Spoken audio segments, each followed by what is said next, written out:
Well, looks like there's baseball on the way on a Sunday afternoon in Waldorf, Maryland. The tarp has at least partially been pulled as the Blue Crabs and the Genomes hope to start some baseball as soon as 2:35 or so in the afternoon, maybe a little closer to 2:45. There's been rain in the forecast for the afternoon for quite some time now. The thunderstorms were supposed to come. The thunderstorms are still supposed to come, but no sign of them as of yet. We might see some consistent rain on and off throughout the ball game.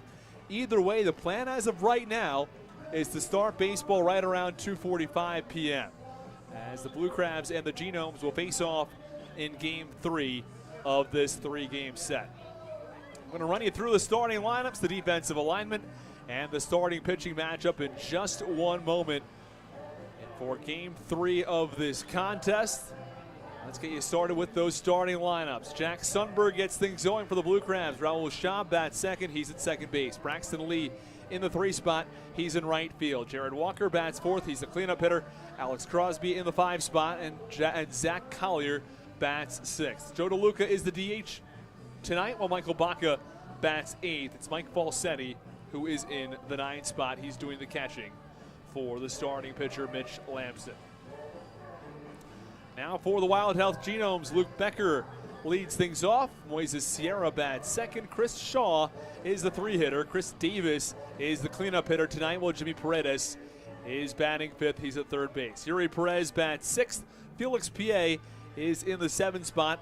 Austin Rye bats eighth, and Gavin Johns bats ninth. Max Povsey on the mound for the Genomes. Your umpiring crew tonight: it's John Lavatina. He's behind home plate. Jim Clayton at first. John Grasso is at third base. Around the diamond for the Blue Crabs defensively: Sundberg in left, Collier in center, Braxton Lee is in right. From third to first, it's Alex Crosby, Michael Baca at short, the second baseman Raul Schaub. First base, it's Jared Walker. Mike Falsetti is doing the catching. The pitcher is Mitch Lamson. The DH, Joe DeLuca. Now for the Genomes, in left field, it is Chris Shaw. In center field, Yuri Perez. The right fielder is Felix Pie. In the infield, Jimmy Paredes at third, Gavin Johns at shortstop, Luke Becker at second base, Moises Sierra at first, and Austin Rye is doing the catching for Max Povsey.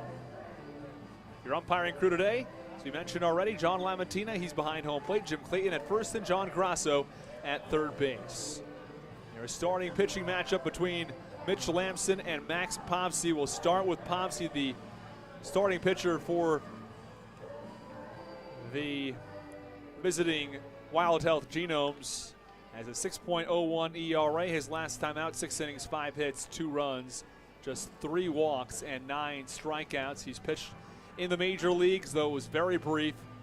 Across 3 2/3 innings. He allowed 3 runs back in 2017 for the Seattle Mariners. Well, we will step aside. Still some time for the players to get some stretching in, as the grounds crew out there pulling some tarp along with the front office crew. And we will step aside. When we come back, it's time for baseball here at the Reg in Waldorf on the Hometown Real Estate Broadcast Network.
This is Ian Yetzko, and you're listening to the Hometown Real Estate Broadcast Network.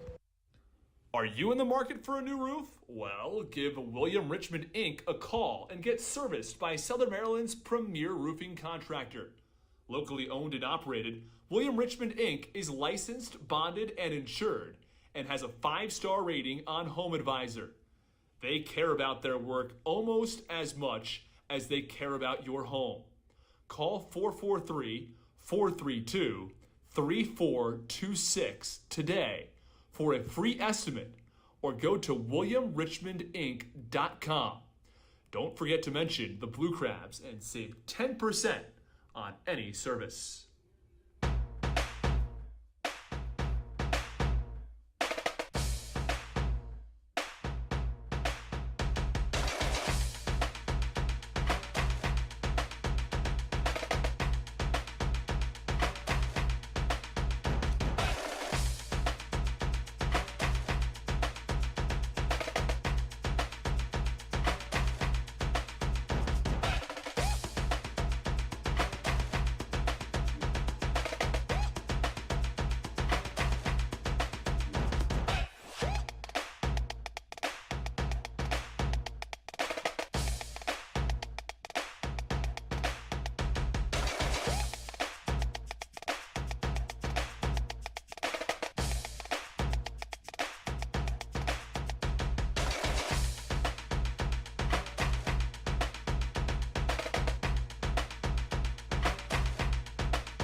This is Michael Baca, and you're listening to the Hometown Real Estate Broadcast Network.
This is Alex Crosby, and you're listening to the Hometown Real Estate Broadcast Network.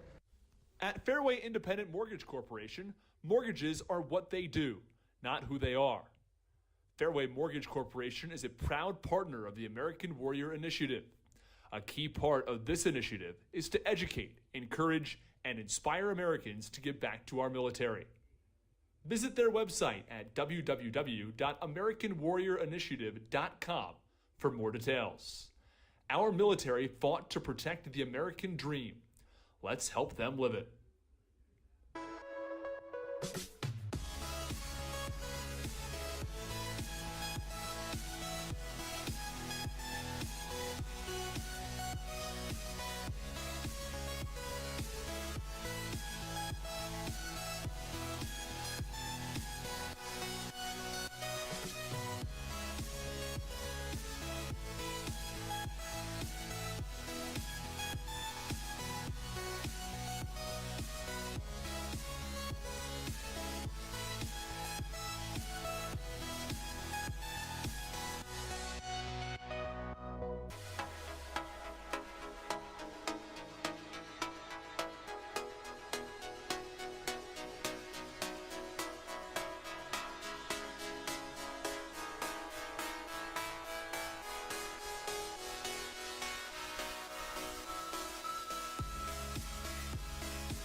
This is Daryl Thompson, and you're listening to the Hometown Real Estate Broadcast Network.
This is Ryan Haug, and you're listening to the Hometown Real Estate Broadcast Network.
Here we go.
This is Nick Wells, and you're listening to the Hometown Real Estate Broadcast Network.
This is Michael Baca, and you're listening to the Hometown Real Estate Broadcast Network.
Samuel Willis for the performance of our national anthem.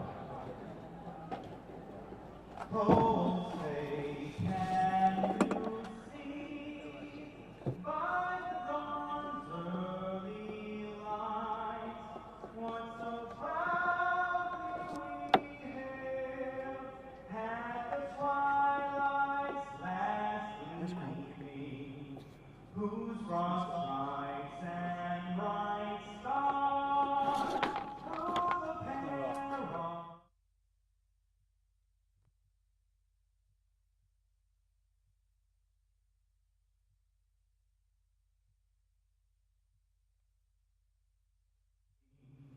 And the rockets spread there, the bombs bursting in there, gave proof through the night that our flag was still there.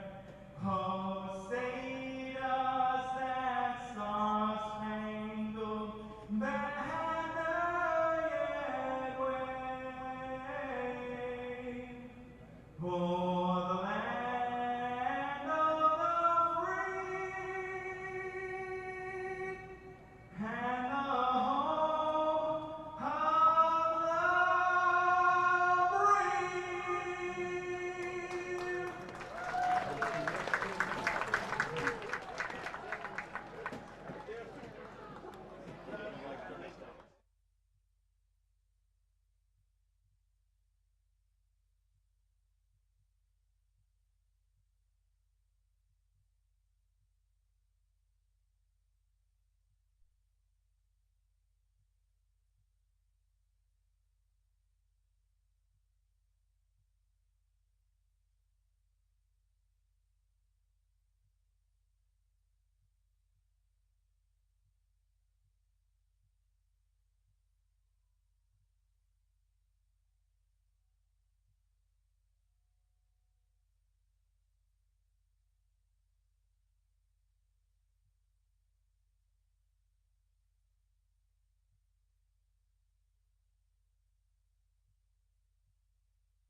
Well, we had just about a 50-minute delay, and now we're all set and ready to go for baseball as the Southern Maryland Blue Crabs take on the Wild Health Genomes in Game 3 of this 3-game set. Luke Becker will get things started for the Genomes tonight against Mitch Lamson. Let's give you the numbers on Mitch Lamson, the starting pitcher for the Southern Maryland Blue Crabs.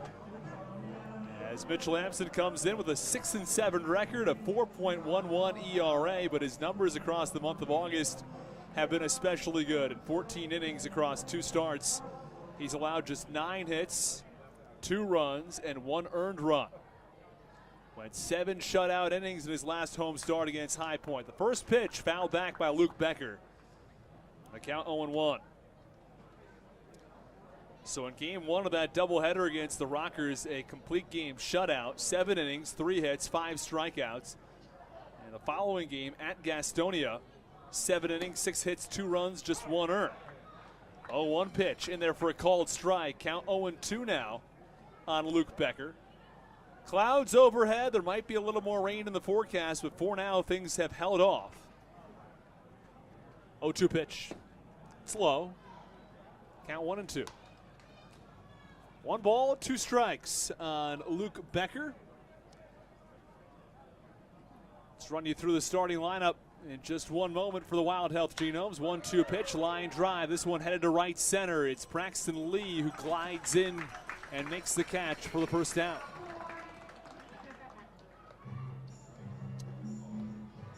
Now that's the first baseman, number 20, Moises Sierra.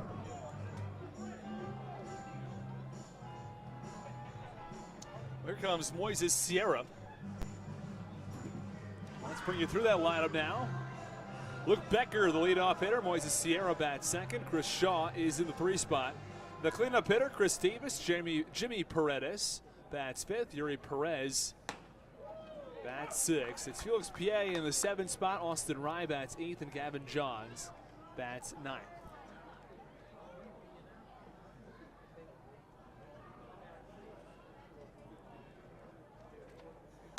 Pitch to Sierra, popped him up.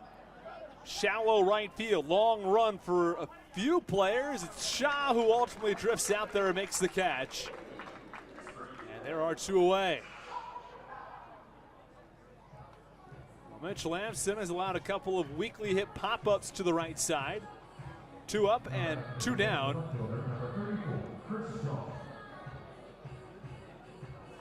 And here comes Chris Shaw. Blue Crabs defensive alignment, Jack Sundberg in left, Zach Collier in center, Braxton Lee in right, Alex Crosby at third base, Michael Baca at shortstop, Raul Shah is at second base, the first baseman, Jared Walker, and it is Mike Falsetti doing the catching for Mitch Lamson. First pitch away for ball 1 on Chris Shaw. 1-0 pitch on the ground, right side. Oh, Shaw has trouble with it on the forehand. The throw to first is in time. And that ends the inning. Not a perfect defensive play by Raul Shah, but he gets the out on Chris Shaw at first base.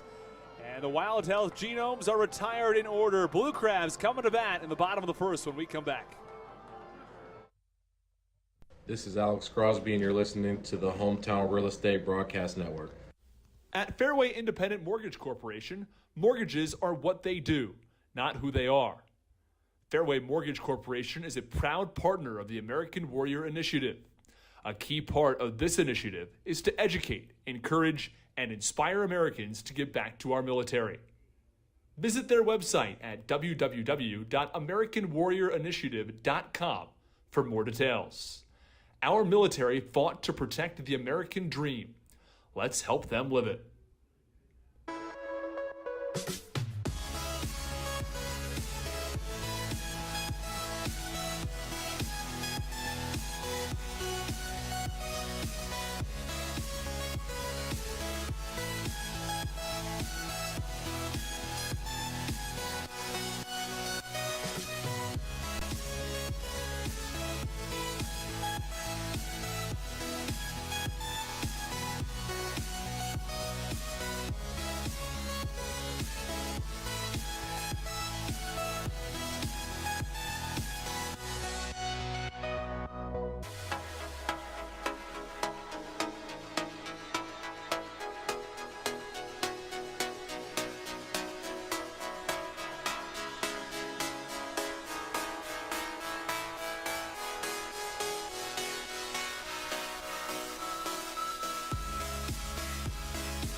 We go to the bottom of the first inning in a scoreless ball game as the Southern Maryland Blue Crabs take on the Wild Health Genomes from Kentucky. Game 3 of a 3-game set. First pitch upstairs, count 1-0. The Kentucky Wild Health Genomes, a team that should probably be a one-year team in the Atlantic League. They're sharing their ballpark with the Lexington Legends. 1-0 pitch, big swing and a miss, count 1-1. Eventually, a team in Hagerstown will likely be coming in, but not quite sure when that's going to be officially coming to pass. 1-1 pitch upcoming to Jack Sundberg. Rain starting to fall now in Southern Maryland. Seats in front of us get a couple of raindrops on them. We are thankfully undercover, outside, but undercover. 1-1 pitch outside, count 2-1. Jack Sundberg set the Blue Crabs franchise record for most steals in a season yesterday, as a 2-1 is fouled back, count 2-2. 37 steals, 37 out of 43.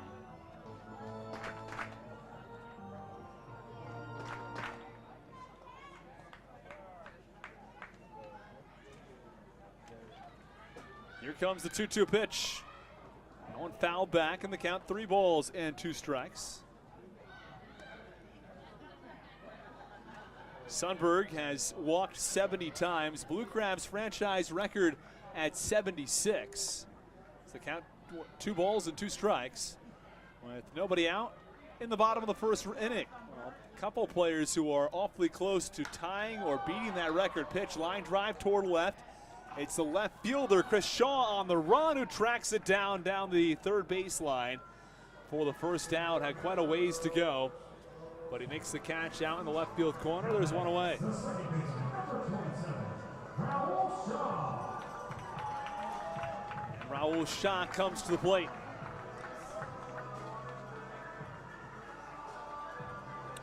Raul Shaw, of course, known for his cleats. Always got some cool design he's working with. First pitch, foul back, and the count 0-1. I think these are the Dr. Shaw cleats, the ones with the good doctor, the evil doctor. Always an interesting story behind those cleats. We've got him on the pregame show once. We'll have to get him back on the pregame show and hear from him. Always a great interview. 0-1 pitch in there for a strike, count 0-2. Has a ton of knowledge about the game and just some of the technique that he's able to explain, and does so well also.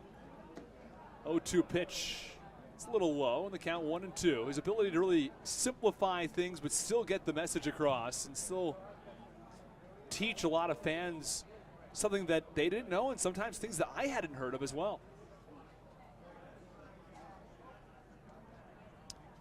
1-2 pitch upcoming to Raul Shaw. One's fouled off of his front ankle. The count remains 1 ball and 2 strikes. Appears just fine. Doesn't wear the shin guard or ankle guard.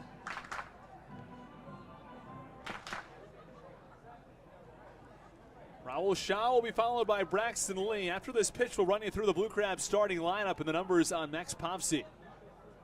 1-2. That's away. Count 2-2. Jack Sundberg, the leadoff hitter, he flied out to left. Raul Shaw bats second. Braxton Lee in the 3 spot. Jared Walker is your cleanup hitter today. Alex Crosby bats 5th. Zach Collier in the 6th spot. Joe DeLuca bats 7th. It is Michael Baca who bats 8th, and Mike Falsetti in the 9th spot.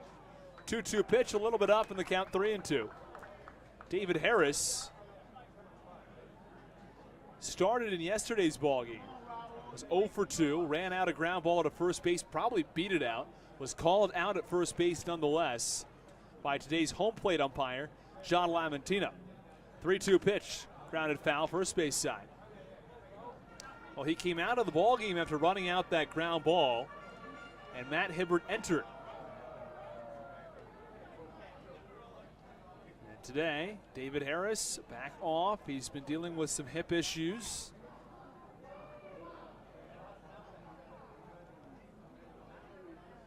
Here is the 3-2 pitch to Raul Shaw. In there, called strike 3. That one right down the middle, and it froze Shaw, and there are 2 away. 2 up and 2 down for Max Popsy. Well, the rain fell a couple of times, just a few drops. And now they've stopped.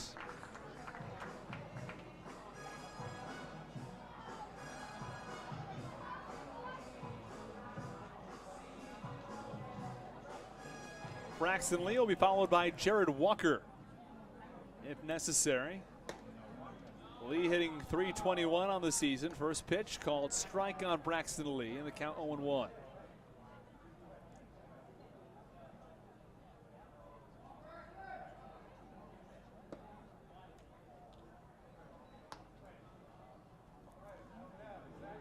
And the 0-1 pitch a little low. Count 1 ball and 1 strike. We'll update you on some scores from around the Atlantic League. Pitch, hard line drive, left field side, foul. They count 1 ball and 2 strikes. Long Island Ducks 4, the York Revolution 3, top of the 3rd inning. And Staten Island and Lexington. That ball game begins at 2 p.m., or was supposed to begin at 2 p.m. We have not seen any update in scoring there. Pitch, that one ran way inside, and the count 2 balls and 2 strikes. Appears as though that ball game in a delay as well. The Lancaster Barnstormers on the road in Charleston for a 5 p.m. start time, and High Point at Gastonia at 4. 2-2 pitch, swing and a miss, strike 3. Braxton Lee down on strikes, and that ends the bottom of the 1st inning.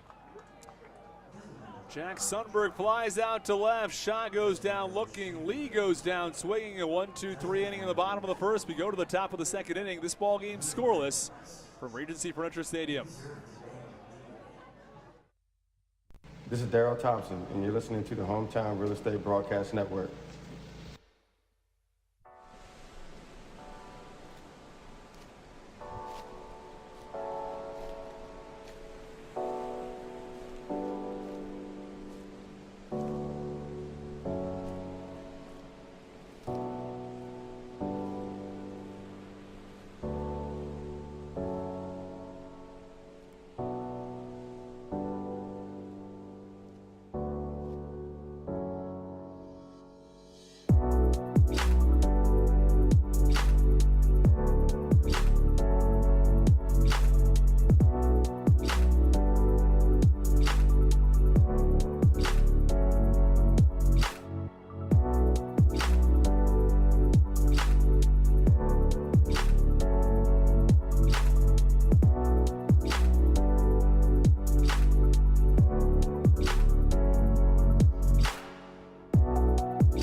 Well, Chris Davis gets things started in the top of the 2nd inning for the Wild Health Genomes. Scoreless ball game. First pitch, looked good. Called the ball.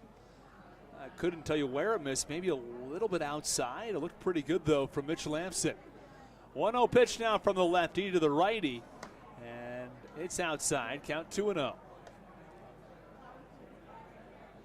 2 balls, no strikes, nobody out. 4, 5, and 6 in the order due up for the Genomes. Here's the 2-0 pitch. Swinging a high pop-up. Jared Walker, the first baseman, gets under it in foul territory and makes the catch. Chris Davis doesn't even bother jogging toward first base. He walks directly back to the dugout, and there's 1 away.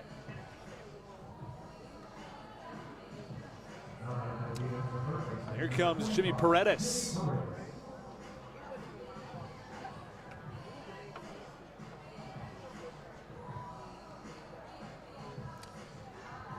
Paredes will be followed by Yuri Perez. Last time the Blue Crabs will play the Genomes this season. Only other possibility is the Blue Crabs play them either in a wild card setup. They could also play the Genomes in a potential championship matchup. Pitch, slow ground ball, first base side foul. Count 0-2 now on Perez. On Paredes, I should say.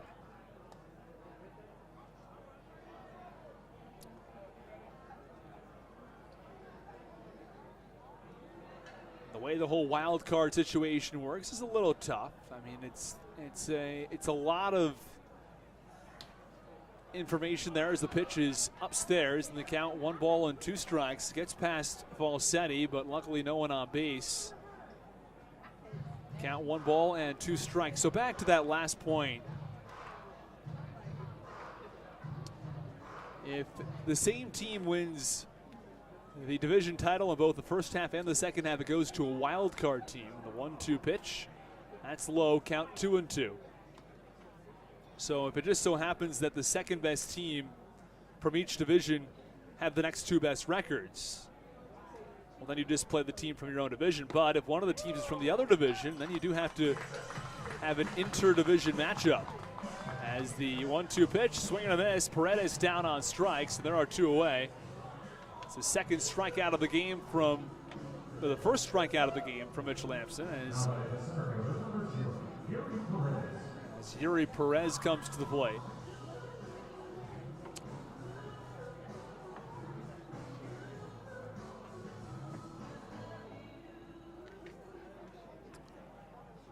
Well, Mitch Lampson has found early success in this ball game. First pitch called strike and the count 0-1.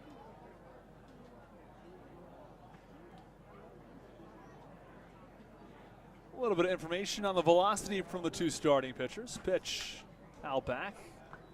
Count 0-2. Max Pomsey is topped out at 92.2 miles per hour. Mitch Lampson has had his hardest pitch at 84.7. 0-2 pitch, swinging a line drive, very well hit. This one headed to the wall and left. It one hops the UA local sign in left field. Fielded well by Sunbury, fires in. A little bit off target. There's a runner on second with 2 outs. First hit of the game goes to Yuri Perez, who ropes that ball off the wall. And Felix Pie will come to the plate.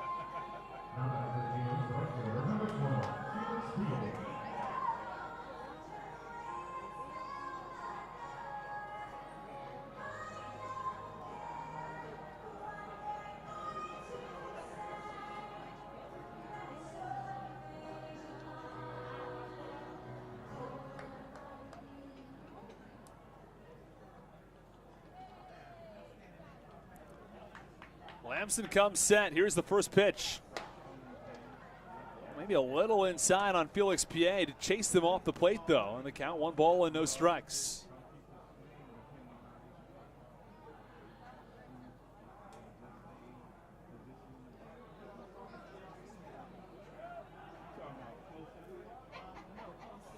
Oh, 1 pitch on the ground, first base side, count 1-1.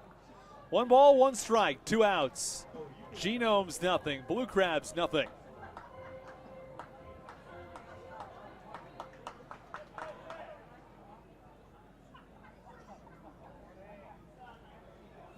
Tie-dye guy back here in action tonight. Ron Lord, who stands on top of the dugout. And runs the show. Pitch, line drive, foul. Third base side, count 1-2. Was off last night for Pinch's birthday in front of a packed house. It's probably the 3rd best night in attendance the Blue Crabs have had this season. There was July 4th night. We had Ron Lord night. The place was packed that night as well. And last night, building about as full as we've seen in a long time. 1-2 pitch popped up, third base side. Alex Crosby over to the bullpen. He makes the catch for the final out. Genome strand 1 at the end of an inning and a half. It's the Genomes nothing. It's the Blue Crabs nothing on the Hometown Real Estate Broadcast Network. This is Ryan Haug, and you're listening to the Hometown Real Estate Broadcast Network.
It's the bottom of the second inning as the Blue Crabs send 4, 5, and 6 to the plate.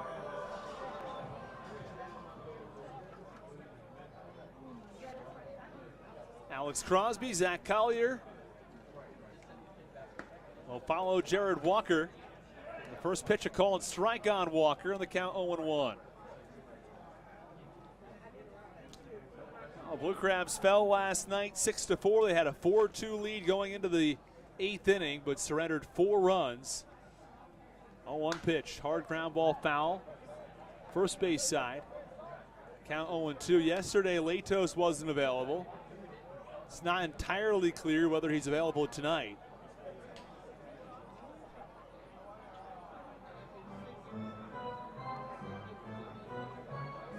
So last night it was going to be Briseño in that closing role, but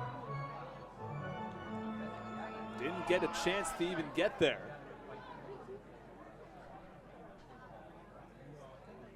As Patrick Baker came into the 8th, he takes the loss. 2/3 of an inning, 2 runs, or 4 runs, 2 earned.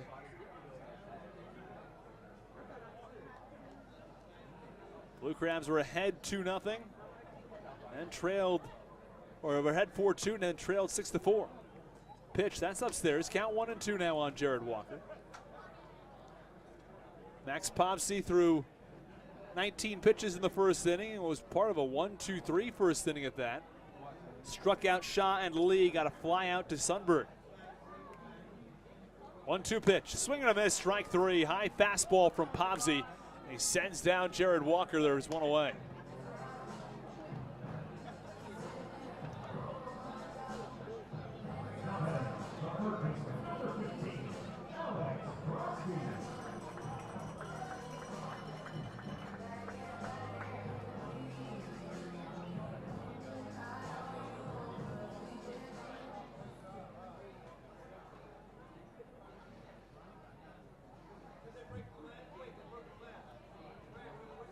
First pitch to Crosby. Ground ball up the middle. It's a base hit. This one tails over to right center. Long turn for Crosby, but he applies the brakes and decides to hold at first base.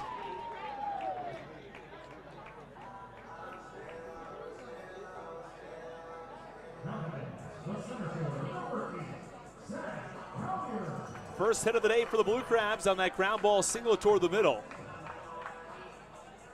Bit of a late start today after there was some rain in the forecast. Rain really never came. It was kind of bizarre. We had a 100% chance of thunderstorms on my weather app, and the thunderstorms just never got here. And still a chance of it. Still tells us 100% at 4, but I have a hard time believing it based on the weather that's come through so far. 1-0 pitch, that's low. Count 2 balls and no strikes. We have more of the same. We're not going to get any thunderstorms. The idea is has to get 5 innings through, and then we should be good to go. 1-0 pitch, swing and a miss, count 1-1.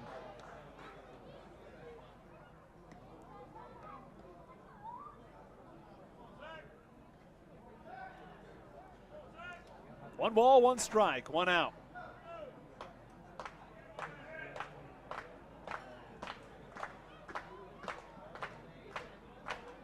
Runner goes, 1-1 pitch, pitch out, throw down a second. It's a good one, but goes into center field. Skips past the shortstop Johns, and Crosby advances from second to third.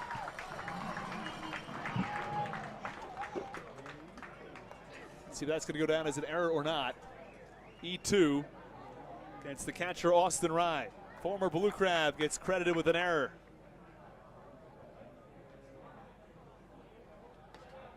Count 2 balls and a strike on Zach Collier.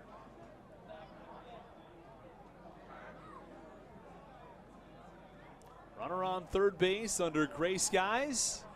Not dark gray skies, though. We've had those this year where it's almost just black overhead and it's a complete downpour. Not the case today.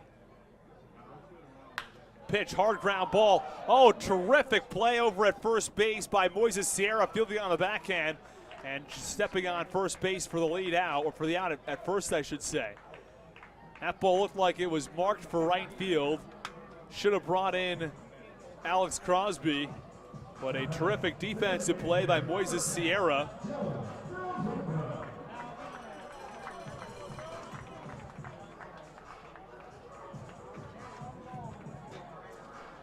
And it saves a run. Well, for now, this ball game still scoreless in the bottom of the second inning.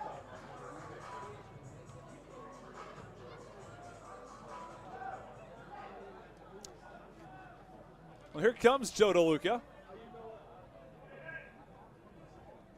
First pitch to the righty.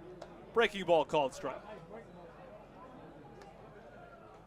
Count 0-1 on Joe DeLuca, who was 0 for 4 yesterday. Had 1 hit in the series opener. It was 1 for 5. And it still has to be an adjustment process, hitting from the right side against right-handed pitchers. Pitch, swinging a high fly ball, center field, straight away. Yuri Perez took a step back, now a few steps in, and makes the catch for the final out.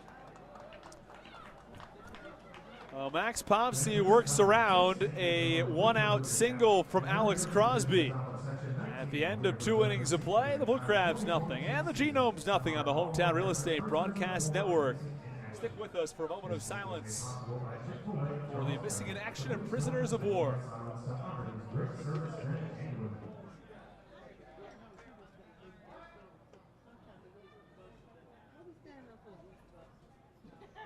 Never forget. Thank you.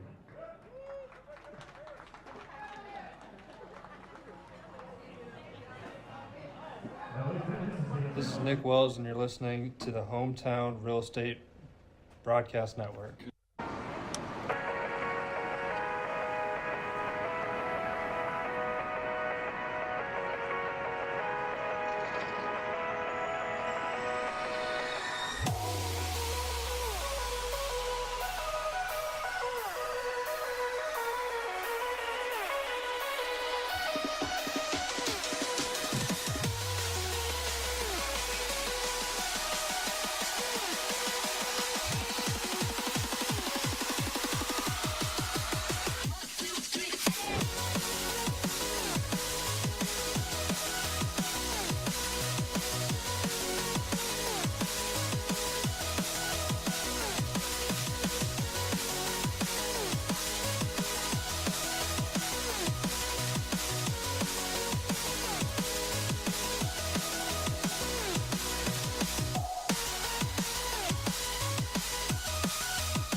Top of the third inning, a trivia question coming your way in just a couple of moments. But first, we have some baseball to play. Blue Crabs nothing, Genomes nothing. First pitch to Austin Rye is a called strike on the inside corner.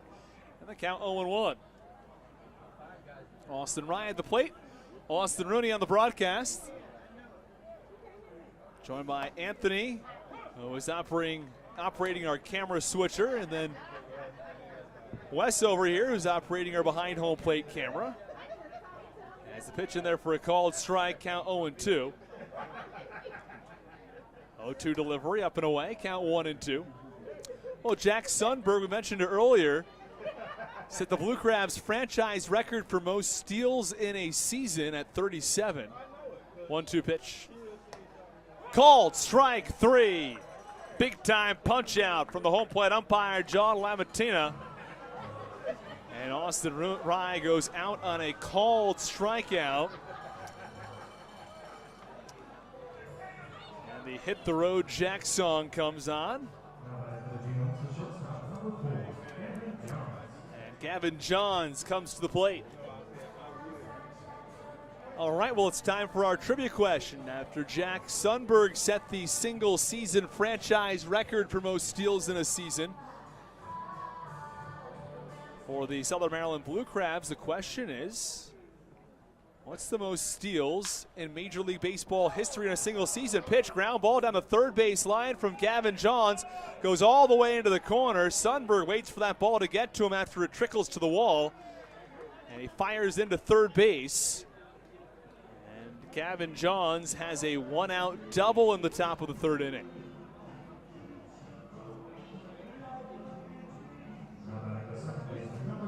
Luke Becker will come to the plate. Becker to be followed by Moises Sierra. So again, our trivia question today, who has the most steals in a single season in MLB history, and how many steals were there in that season? Don't go on now looking this one up.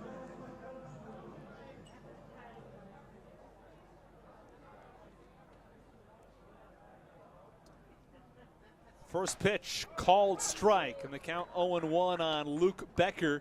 We had a couple of different answers up here in the press box, but neither of our two guesses actually got the right person. So, gives you a bit of a hint. Maybe not who you're expecting. 0-1 pitch, low and away. And it is all-time MLB history, not just modern-day MLB history.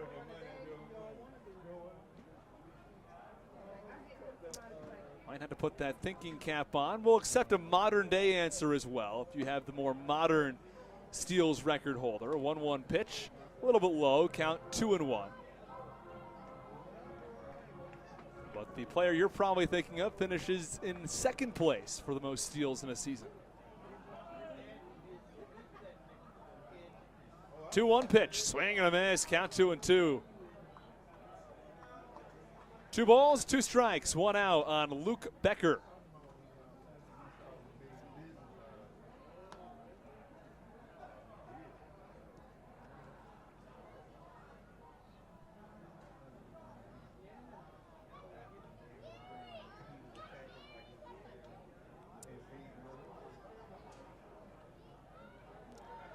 Now a pickoff move to second, that one awfully close. Baca snuck in behind the runner Gavin Johns and almost picked him off.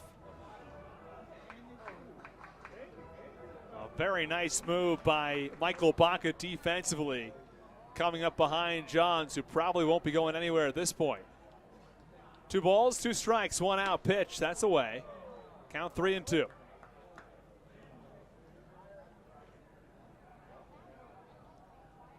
Three balls, 2 strikes, 1 out to Luke Becker.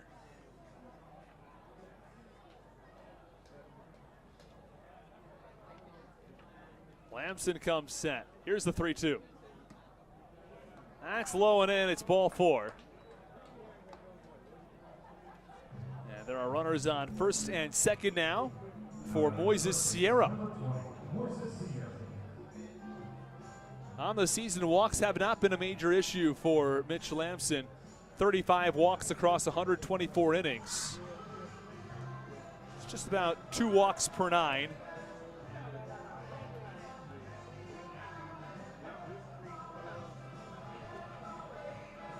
You're walking a batter every 4 innings or so. It's not all that bad. That is the first walk issued today by Mitch Lampson. Pitch called strike on the inner half, and the count 0-1.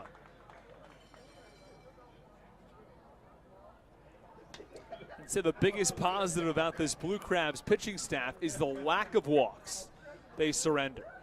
Darryl Thompson has some of the best walk numbers in all of baseball. Mitch Lampson, another guy who pitches a lot of strikes. Eddie Butler the same way, and we're seeing Mitch Lampson, who also has a low walks per 9 rate. That 5th starting spot has been a little bit more iffy throughout the season as the pitch misses just a little off the plate to Moises Sierra. Darryl Thompson, I beg your pardon, Mackenzie Mills, who worked closely with Darryl Thompson when he was here, managed to lower his walks numbers by a significant amount before being picked up in Mexico. 1-1 pitch low, and the count 2 balls and 1 strike. And since then, though, Blue Crabs have gone with Adrian Cook as their number 5 starter, and the walks have been an issue for him. Since moved to the bullpen, and Alcis Herrera will get the start on Wednesday. Pitch on the ground toward third. Crosby races to third for the first out. Throw a little offline at second, and there are going to be runners on first and second, 2 outs. Nicely done by the third baseman, Alex Crosby, to get to the bag quickly in time to get the lead out, Gavin Johns at third base. But runners on first and second now with 2 outs. So Luke Becker to second, Moises Sierra on first with the fielder's choice.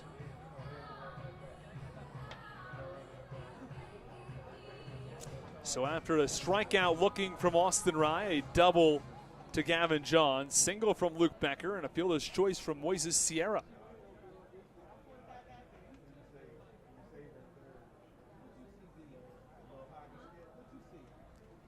And the first pitch. A little bit low, and the count 1 ball and no strikes on Chris Shaw. Chris Shaw, not Chris Shaw. Of course, the Blue Crabs have Raul Shah. Similar, not the same. And that 1-0 pitch, a called strike. You see both the W and the H there for both Shaw and Shah.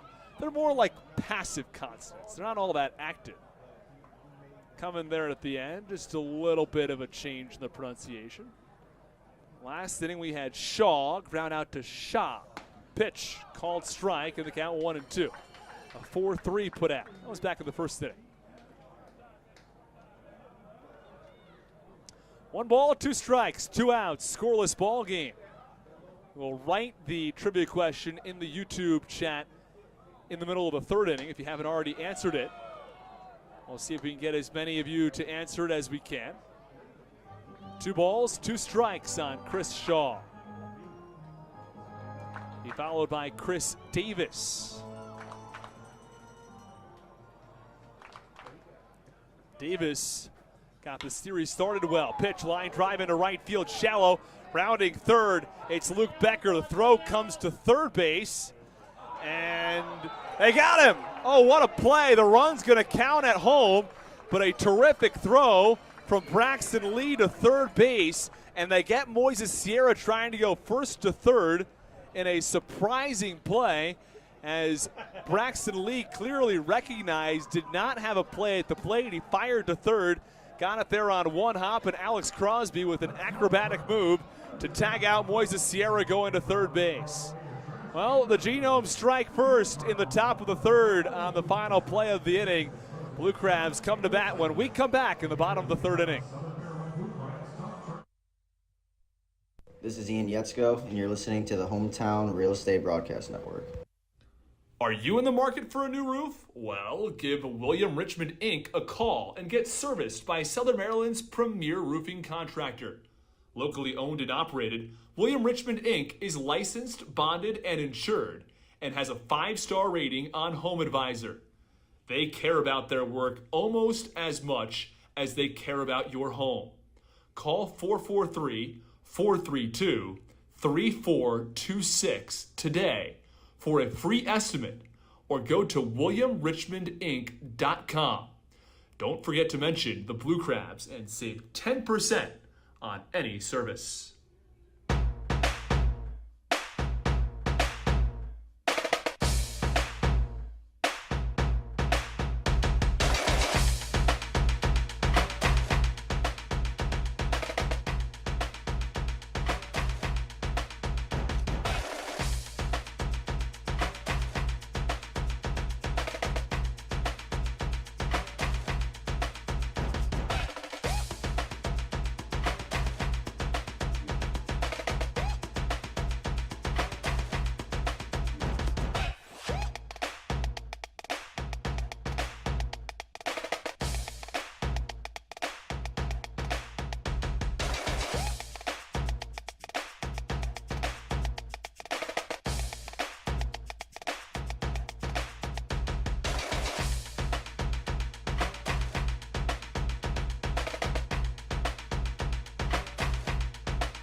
Bottom of the third inning. First pitch comes to Michael Baca upstairs in the count. 1 ball and no strikes.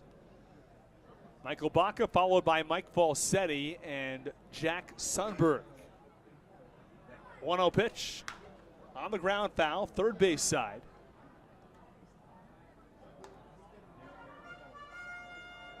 One ball, 1 strike, nobody out. Again, our trivia question. So what is the most number of steals in a single MLB season?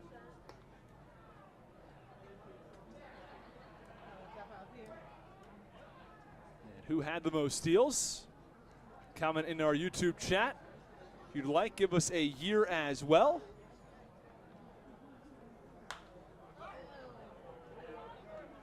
Baca pops one up first base side, a long run for the first baseman.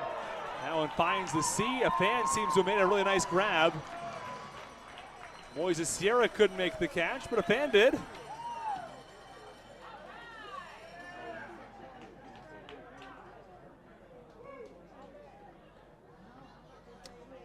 Well, Baca stays alive.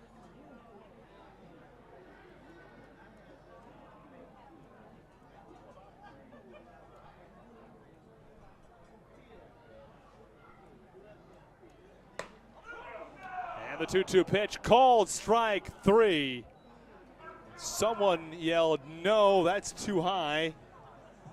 Either way, Michael Baca rung up. He's called out on strikes. And there's one away here in the third inning.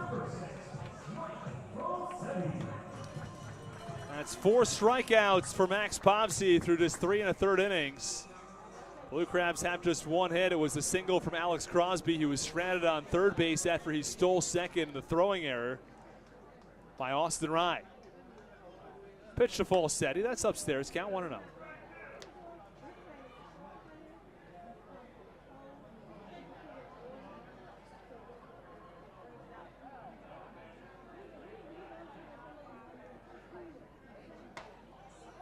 Pitch called strike. Count 1 ball and 1 strike.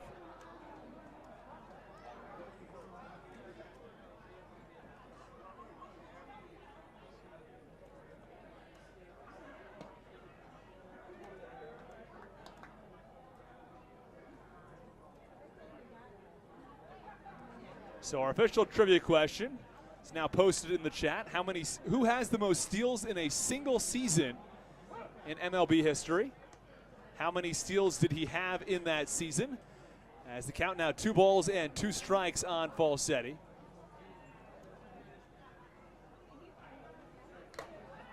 What year was it? 2-2 pitch, foul tip. Deflects off the mask of Austin Rye, and the count remains 2 balls and 2 strikes.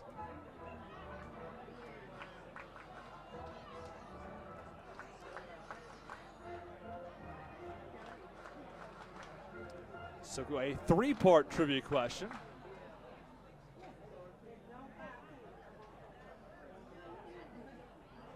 Two balls, 2 strikes, 1 out.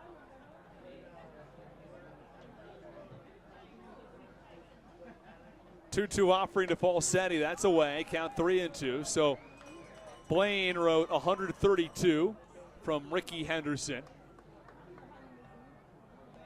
Well, Tammy Shipley recommends a good trivia question. What would be how many wild cards have won the World Series? Of course, the Red Sox did that back in 2004 as the 2-2 pitch fouled back. Well, maybe we can do that. Oh, well, there it is. Tammy answered the question herself. 4 Marlins twice, Angels and Red Sox. I was going to then pick that one up for Tuesday's game, but looks like Tammy Shipley's already answered it for us.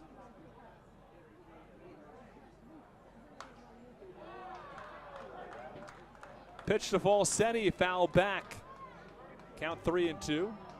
Nish Apple 1 says Billy Hamilton question mark. I don't know how many or the year.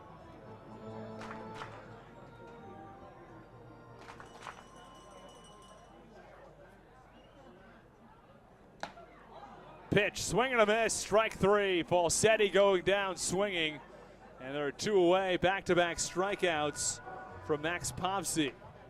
Certainly has his stuff tonight.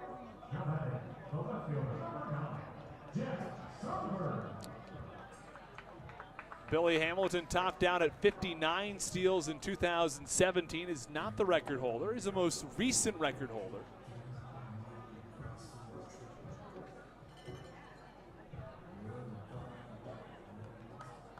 It's always a good guess, though. Here's Jack Sundberg, first pitch to the lefty on the ground over toward first base. Easily fielded by Moises Sierra, who steps on the bag, and that ends the inning. Another 1-2-3 inning from the starting pitcher, Max Povsey. It's 2 of the first 3 innings have been 1-2-3 innings for the righty. We go to the top of the 4th. It's the Genomes 1, the Blue Crabs nothing on the Hometown Real Estate Broadcast Network. This is Michael Baca, and you're listening to the Hometown Real Estate Broadcast Network.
Here we go. First pitch in the top of the 4th inning, a called strike to Chris Davis, Khris, the former big leaguer. And the pitch, swinging a high fly ball, deep left field. This one down the line. It's fair, it's gone. That ball is a home run. Second home run of the series for Chris Davis. He went deep. First pitch he saw against Darrell Thompson on Friday night. He goes deep in his second at bat against Mitch Lampson to get things going in the top of the fourth inning.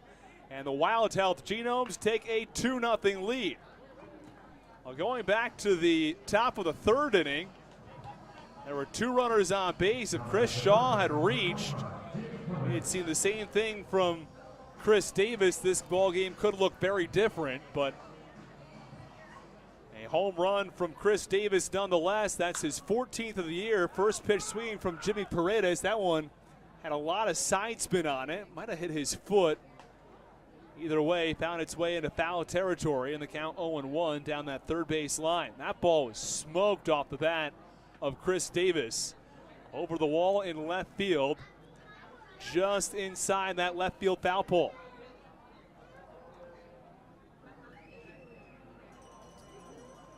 Count 0-1. Here's the pitch from Mitch Lampson. Called strike, and the count 0-2. Well, Mitch Lampson does not have the velocity he's had in the past. In fact, Mitch Lampson is topped out today at 86.4. He's normally in the lower 80s. As the 0-2 pitch fouled off, first base side. Goes with a sinker and a changeup and a curveball every once in a while as well. He tops out, low to mid 80s as the 0-2 pitch. Line drive, first base side, foul. Across 3+ innings of work, 2 runs allowed from Mitch Lampson. That's what Alex Marathieu had as well before he really settled in. Did not allow a run across the last 4 innings last night. 7 innings of work, just 2 earned runs. 0-2 pitch, big swing and a miss, strike 3. Paredes down on strikes.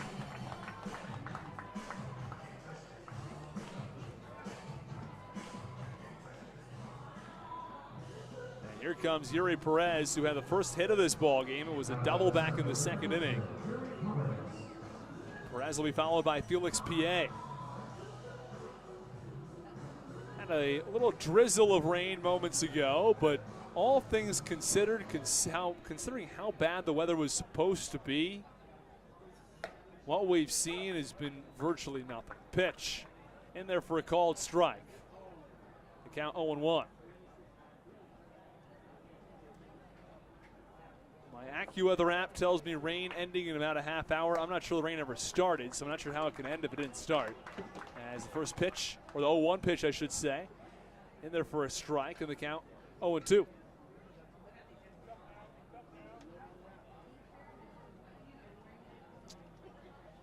Rain's supposed to be rather light. Well, it's non-existent. Pitch. It's a line drive toward right center field. Zach Collier calls off Braxton Lee, who makes the catch for the second out. So after the leadoff home run from Chris Davis here in the top of the fourth, a strikeout and a flyout, and they're 2 away. Well, it's a 2-0 lead for the Genomes in the top of the fourth inning. A run in the third. That came after an RBI single from Chris Shaw into left field. Luke Becker came in and scored on the play. And Moises Sierra thrown out at third base.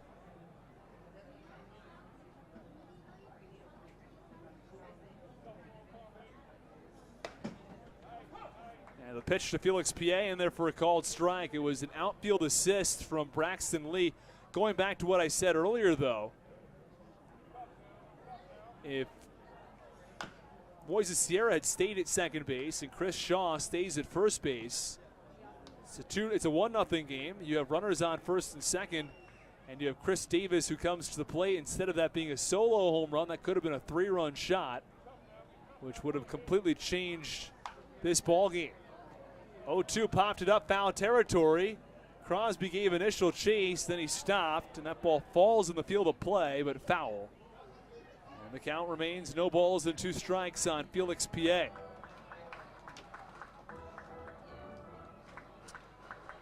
PA followed by Rye and Gavin Johns, 7, 8, and 9, if necessary in the inning.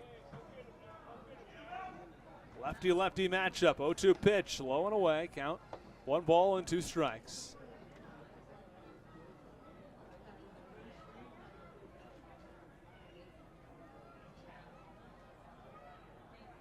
There should be some thunderstorms later tonight, but nothing during the game time as the pitch is popped up. First base side. It's Jared Walker who gets under it and makes the catch for the final out.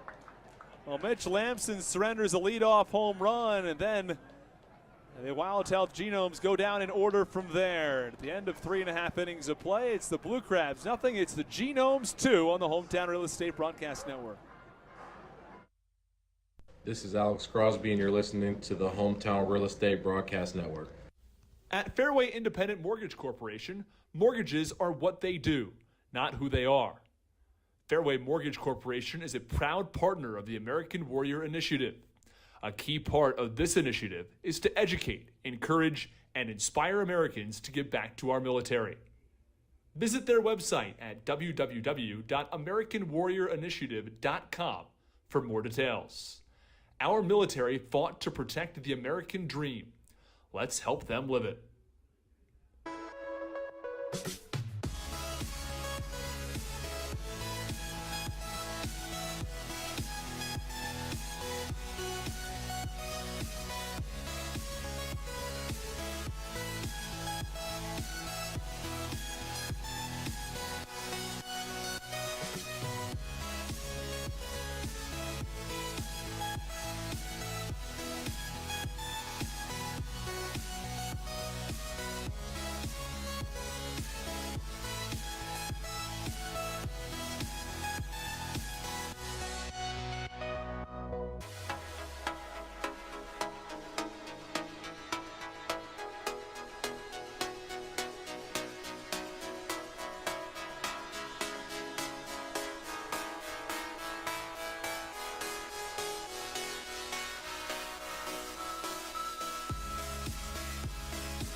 Austin Rooney, happy to have you with us in the bottom of the 4th inning. The Blue Crabs nothing, the Genomes 2, and the Blue Crabs send 2, 3, and 4 to the plate. First pitch upstairs in the count, 1 ball and no strikes. It's Raul Shaw followed by Braxton Lee and Jared Walker. 1-0 pitch to Shaw. That's a called strike on the inside corner, and now the count 1-1, and now a few more raindrops started falling. Nothing heavy by any means, but a few raindrops nonetheless. 1-1, line drive foul directly overhead. That one almost came toward us. One of the very rare baseballs that makes its way up here. Back in 2019 when I was here, there were 2 balls that came right up here to the front row in this area where we are stationed. There's a row of seats down below us. Pitch foul back, first base side. I don't think these seats are actually for sale. I've never seen anybody sitting here. Either way, there is a row of seating underneath, and I used to sit in some of those padded seats that are right below us here. And a couple of times I caught a baseball, and there has to be a perfect arc on the ball to get it here. As the 1-2 pitch outside, count 2 balls and 2 strikes.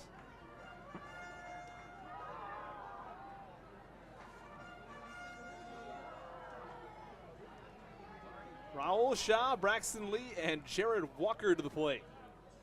Raul Shaw at the plate now. He struck out first time up. Each of these three guys are strikeout victims. 2-2 pitch up and in the count 3-2. Let's take a look at the pitch count now for Max Povsey across 3+ innings of work. He's now thrown 51 pitches. And this rain probably gets 6 innings out of him. 3-2 pitch, popped up foul. First base side, and the count remains 3 balls and 2 strikes. Blue Crabs, no runs on 1 hit. For the Genomes, 2 runs on 4 hits. 1 error made by the Genomes, a throwing error by the catcher Austin Rye on the stolen base from Alex Crosby, lone player with a hit today. 3-2 pitch outside, it's ball 4. Raul Shaw, just the second base runner of the day for the Blue Crabs. Not exactly the result Povsey was looking for after an 8-pitch at bat.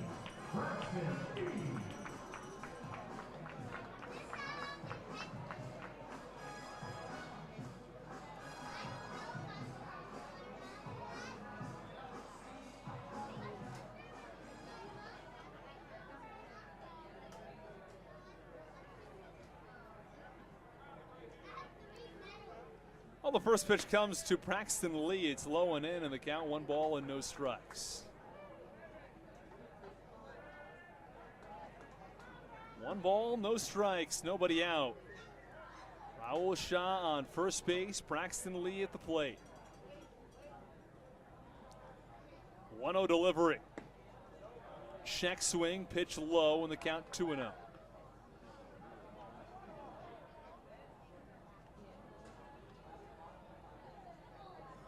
Two balls and no strikes on Braxton Lee.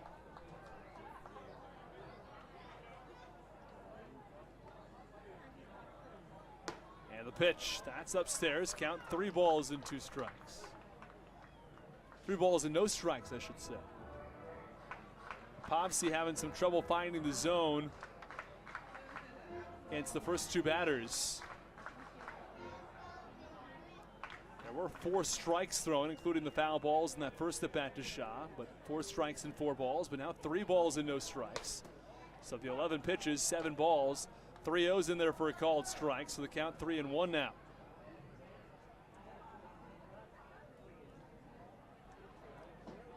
Braxton Lee came into this ball game 6 for 9 in this series. 4 for 5 in game 1, 2 for 4 in game 2. Pitch on the ground, over towards second, could be 2. Becker to second for 1, back on to first. 4, 6, 3, double play, and they're 2 outs.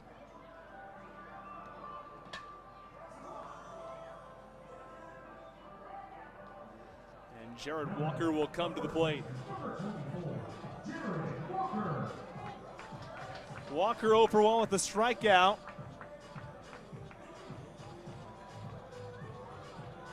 Went down swinging back in the second inning.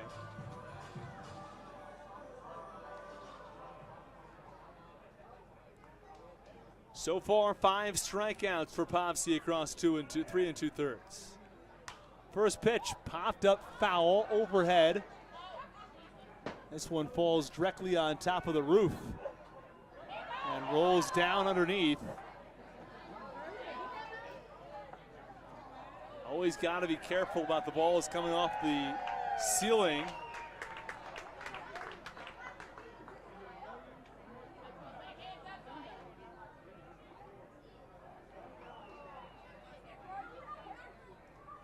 Oh, 1 pitch on the ground, hard hit, foul.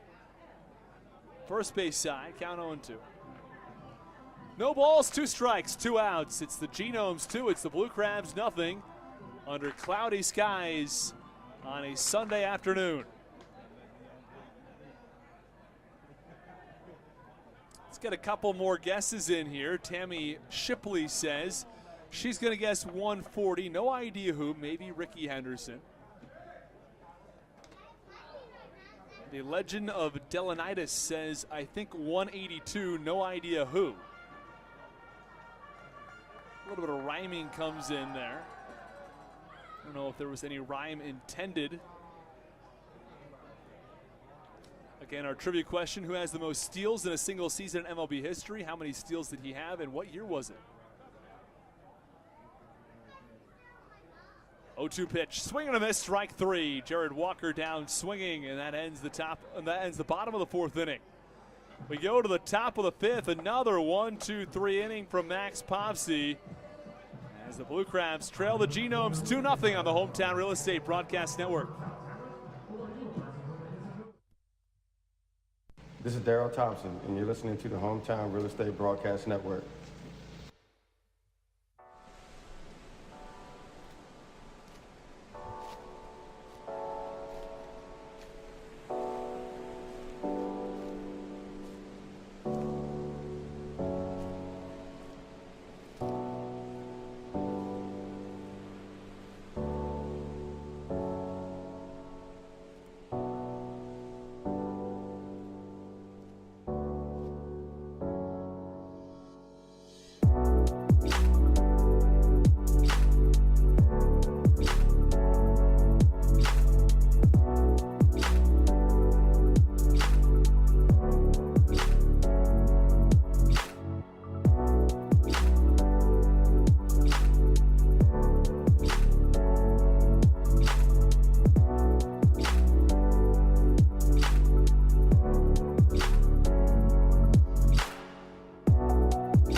Top of the fifth inning, first pitch from Mitch Lamson to Austin Rye is a little bit low. And the count 1-0 strikes. Genomes 2, Blue Crabs nothing in the top of the fifth inning. 1-0 pitch fouled back in the count 1-1. Well, Chris Davis has homered for the second time in 3 days. Had a first pitch home run against Daryl Thompson back on Friday night. And tonight, a solo home run off of Mitch Lamson. 1-1 pitch, that's low and in, count 2-1. The only starting pitcher for the Blue Crabs who threw in this series that's avoided trouble. It's Alex Merrithew. Had a terrific start yesterday. 2-1 pitch, that's fouled away, first base side, count 2-2. 7 innings of work for Merrithew, just 2 earned runs.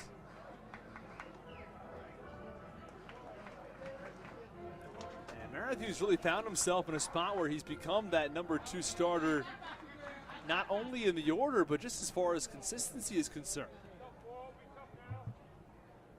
Pitch popped up. Shallow right field. It's Raul Shah who calls off Braxton Lee and makes the catch. And there's one away.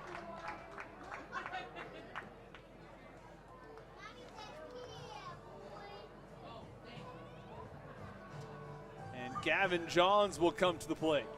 Now batting the shortstop, number 4, Gavin Johns. We'd love to hear from you if you have not yet commented on the YouTube chat. Let us know either where you're listening from or the answer to our trivia question.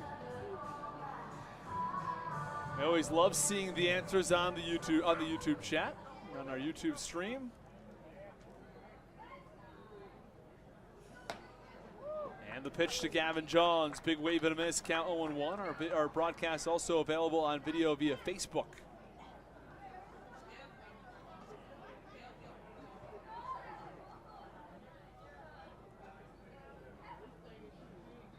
Count no balls and 1 strike to Gavin Johns. Here's the pitch. That's outside.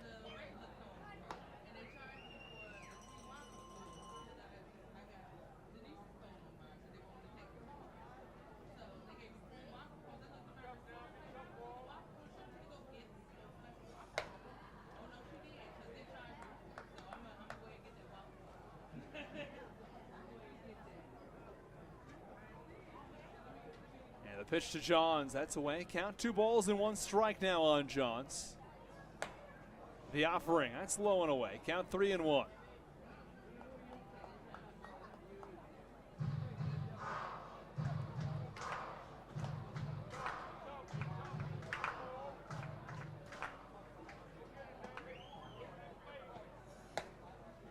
And the 3-1 pitch. That's outside. It's ball 4. Top of the 5th inning now. There's 1 away and a runner on first base as the Genomes are ahead by 2. As we go back to the top of the order with Luke Becker.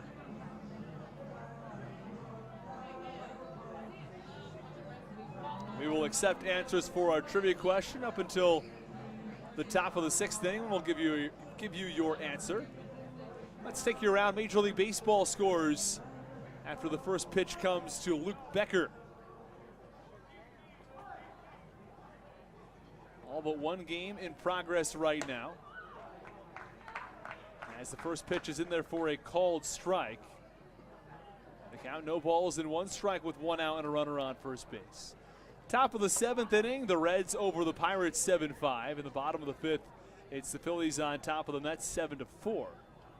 Top of the 8th inning, Astros over the Braves 3-2. And Lamson tosses to first base. In the top of the 7th, it is the Yankees 2 and the Blue Jays 1. Blue Jays do have 2 on and 1 out, though. Top of the 7th between the Angels and the Tigers. 4-0 Tigers in that one. Pitch hard hit, first base side foul. The Kansas City Royals trail the Tampa Bay Rays 3-2. That's in the middle of the 7th inning. The Detroit Tigers also in action in today.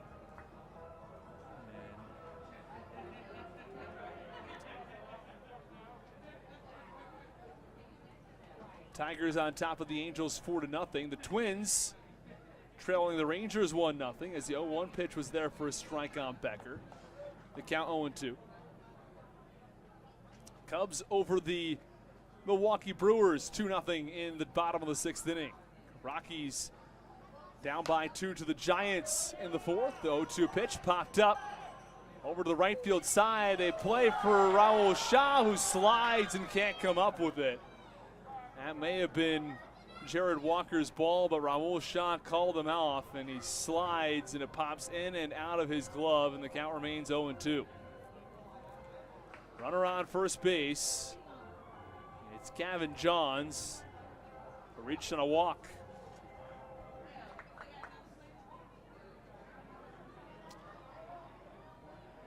The Athletics and Mariners about to get underway in Oakland, San Diego, and Washington. That's on the West Coast. Also warming up. The Diamondbacks and Cardinals to start momentarily, along with the Dodgers and the Marlins. 1 game rained out today as the 0-2 pitch is away. Count 1-2. The Cleveland Guardians rained out against the White Sox. Your Sunday night baseball game of the week between the Orioles and the Red Sox, a 7:10 start time. It's at Muncie Bake Ballpark, part of the Little League Classic during the Little League World Series. 1-2 pitch, swing and a miss, strike 3. And there are 2 away. It sort of resembles the idea of the Winter Classic, playing, of course, hockey being played outdoors at a number of different ballparks. In Major League Baseball trying to play games in different fields, whether it's the Field of Dreams game, which has now happened for the 2nd year in a row. At the Yankees and White Sox. I haven't watched the movie myself, to be completely honest, but I understand those were the 2 teams that were primarily featured.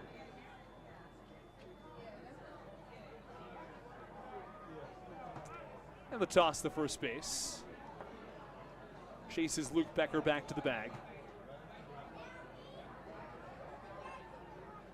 And now doing a Little League baseball game, or a game I'd imagine near Williamsport, Pennsylvania, which is where the Little League World Series is every year. A pitch away, count 1 ball and no strikes. It's always fun for the kids. It's even fun to watch it now in hindsight. But I remember when I was growing up, looking up to some of the kids who were playing in the Little League World Series. And Mitch Lamson tosses over to first base.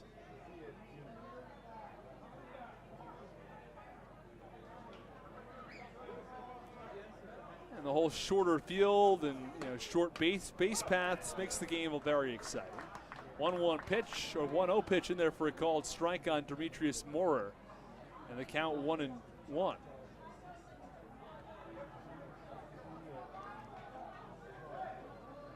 Demetrius Moorer, a pinch hitter for Moises Sierra. Not entirely clear what happened to Sierra, as the 1-2 pitch fouled off first base side. Count remains 1 ball and 2 strikes.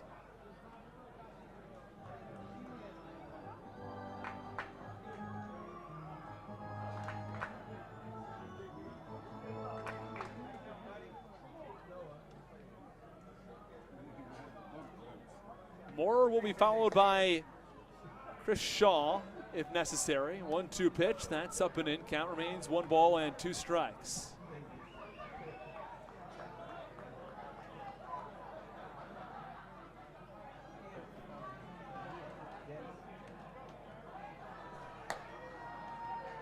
Two-two pitch, that's away. Count 3-2.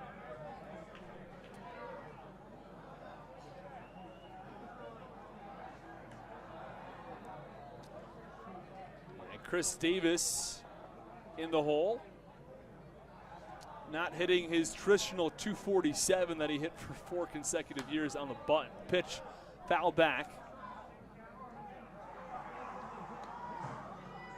And the count remains 3 balls and 2 strikes.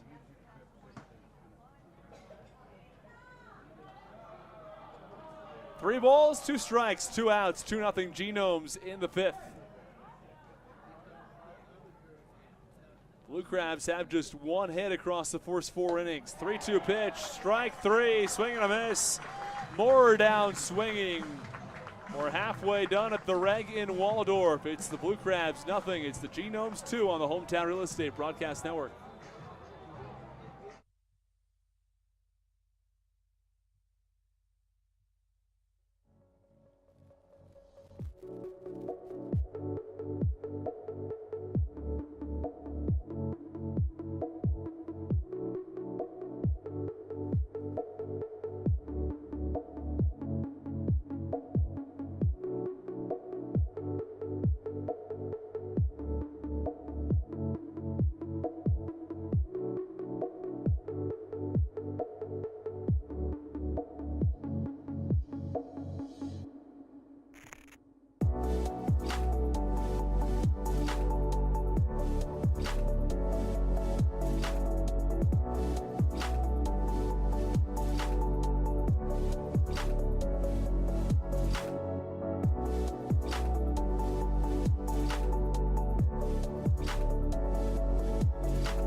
This is Ryan Haug, and you're listening to the Hometown Real Estate Broadcast Network.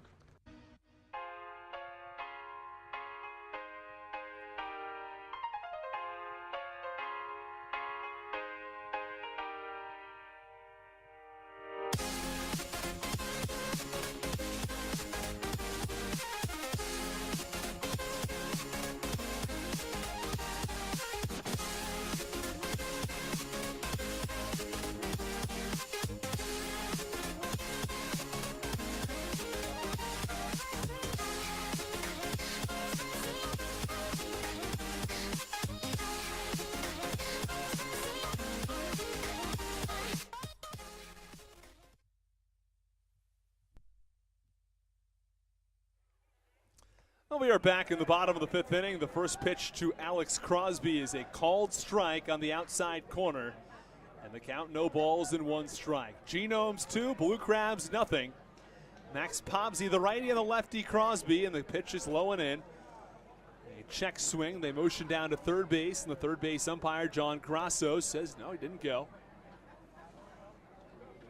And the count, 1 ball and 1 strike now on Crosby. Here's the 1-1 offering. That's away. Count 2-1.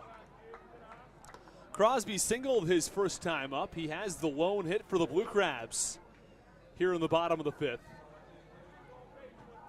It was a single. He stole second, reached third base on a throwing error on that stolen base from the catcher, Austin Rye. Pitch swinging a high fly ball. This one deep left field, back in front of the warning track. Chris Shaw is there, and he makes the catch. There has also been a defensive change. That's not Chris Shaw anymore in the field. Appears as though Demetrius Moorer is now out in the diamond. A couple of defensive changes made. We got to make sure we get these all sorted out so we can give you the proper answer. So, Yuri Perez, who was in left, has moved, I beg your pardon, was in center, has moved to left field. So talk about quite a few changes here. So Perez now in left. Demetrius Moorer, who entered for Moises Sierra at first base, now goes to center field. So Moorer in center. And meanwhile, Chris Shaw to first base. And the pitch to Collier, a called strike, and he can't believe it. Count now 0-2 on Zach Collier. Pitch looked a little upstairs, but the count 0-2. No balls and 2 strikes. This pitch in the dirt, count 1-2. 1 ball, 2 strikes, 1 out.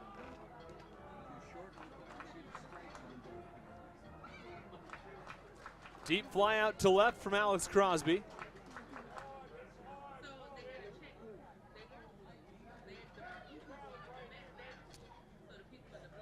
And the pitch, that's inside and low. The count, 2 balls and 2 strikes. And a couple more raindrops are falling. They're few, they're far between, but they're here. 2-2 pitch, ground ball foul back behind home plate, and the count remains 2 balls and 2 strikes. Let's check our YouTube chat. Any more answers? All right, well, Wes Mumper says hi to Crustacean Nation. Wes Mumper says his guess is Eddie Plank with 135 in 1897. That's quite the guess, Wes.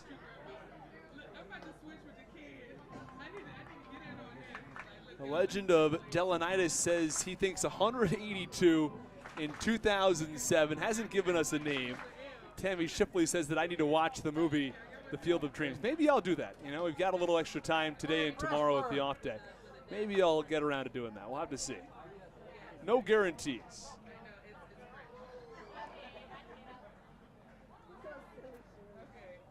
Two-two pitch. That's fouled back, and the count remains 2 balls and 2 strikes.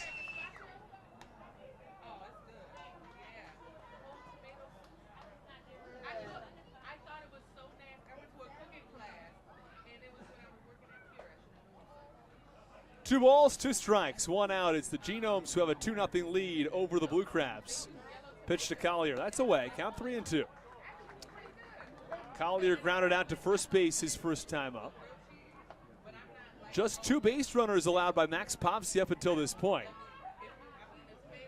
And one of those base runners was out as part of a double play ball, so Pobsy has faced just 1 more than the minimum today.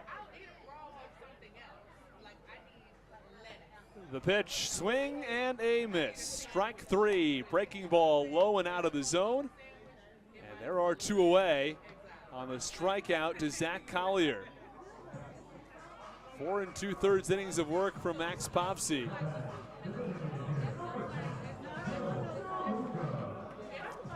As Joe DeLuca comes to the plate.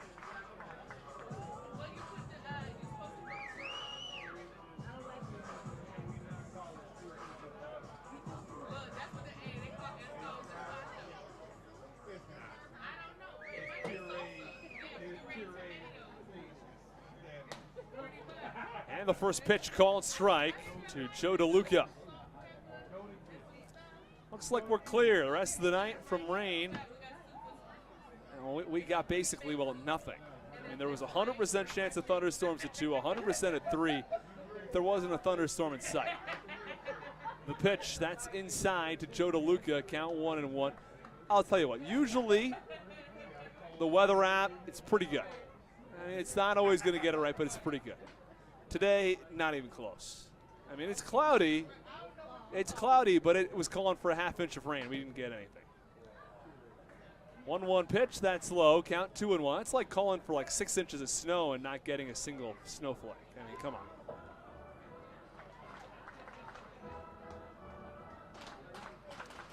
Two balls, one strike to Joe DeLuca.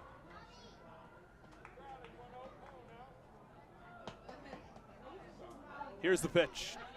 Swinging a line drive, but it's right at the shortstop, Gavin Johns, I should say.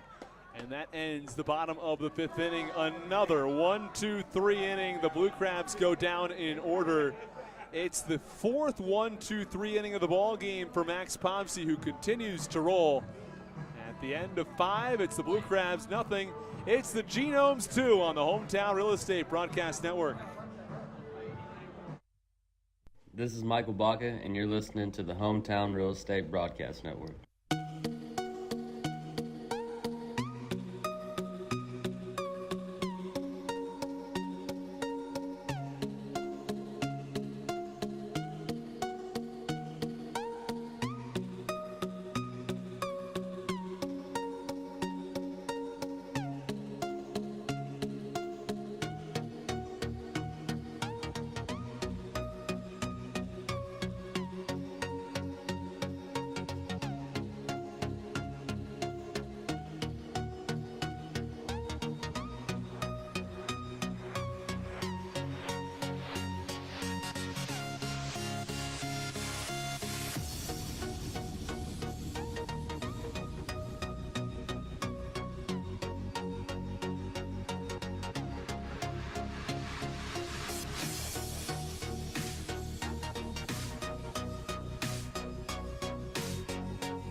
Top of the 6th inning, the first pitch missed low, the count 1-0. Now the 1-0 pitch, and it's grounded foul to the first base side.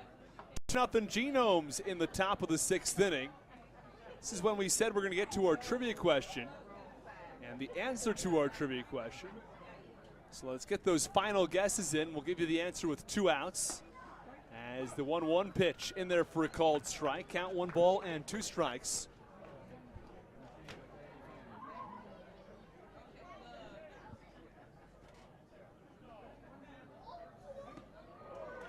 1-2 pitch, swing and a miss from Chris Shaw. And there's one away. Quick strikeout from Mitchell Amson, who all things considered has pitched pretty well so far today. 5 1/3 inning, 2 runs. The lack of run support and the lack of run support at the right time has plagued Southern Maryland. And then, of course, Chris Davis hasn't helped. Chris Davis with 2 home runs in this series. One on the first pitch he saw against Blue Crabs pitching. Solo home run in the first inning off of Darryl Thompson. And then one against Mitch Lamson. The first pitch is fouled back to the backstop, and the count 0-1.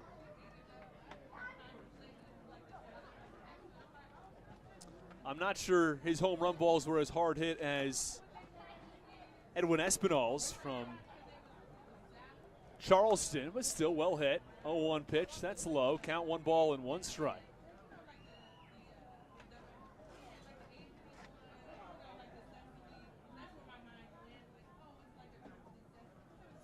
One pitch, hard hit on the ground is short. Nicely fielded on the backhand by Baca. Strong throw across the diamond, 2 away. Those are the plays that Baca makes that stand out. You know, they don't look particularly difficult because he makes them look so easy, but that's a hard play to make. Field that ball on the backhand. You got to change your momentum and fire to first. And he makes it look routine, but it's not a routine play. It's a tough play for a shortstop to make.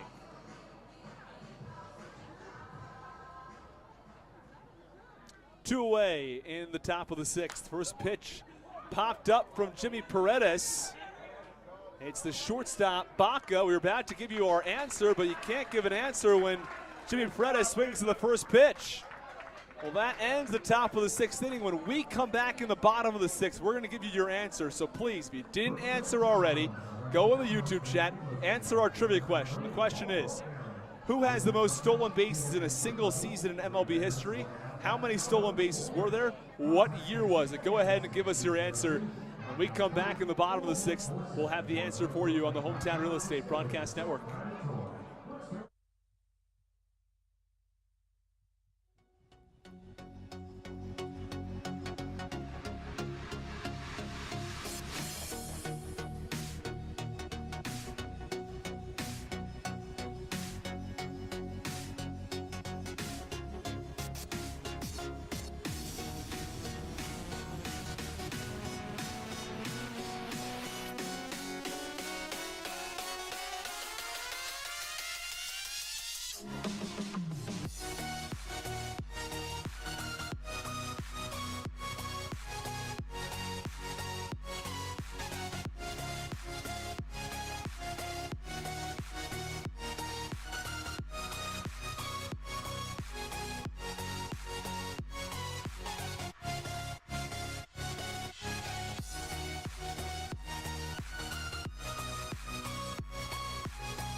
Well, we are back in the bottom of the 6th inning. Your answer to the trivia question coming in just a couple of moments. First pitch to Michael Baca called strike, and the count 0-1.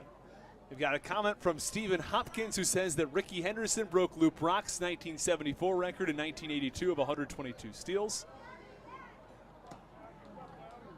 And the pitch, that's also a strike, and the count 0-2 now on Baca. That one on the outer half. 2-0 Genomes in the bottom of the 6th inning. Our trivia question was, who has the most steals in a single season in MLB history? How many steals did he have, and what year was it? Pitch, swing, and a check swing and a miss.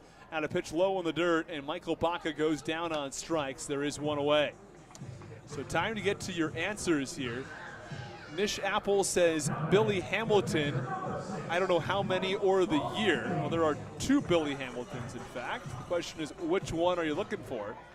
There's the Billy Hamilton from the 1800s, who would have been a really good guess. There was the Billy Hamilton of the 2010s, who also good at stealing bases, but not as good as the one from the 1800s.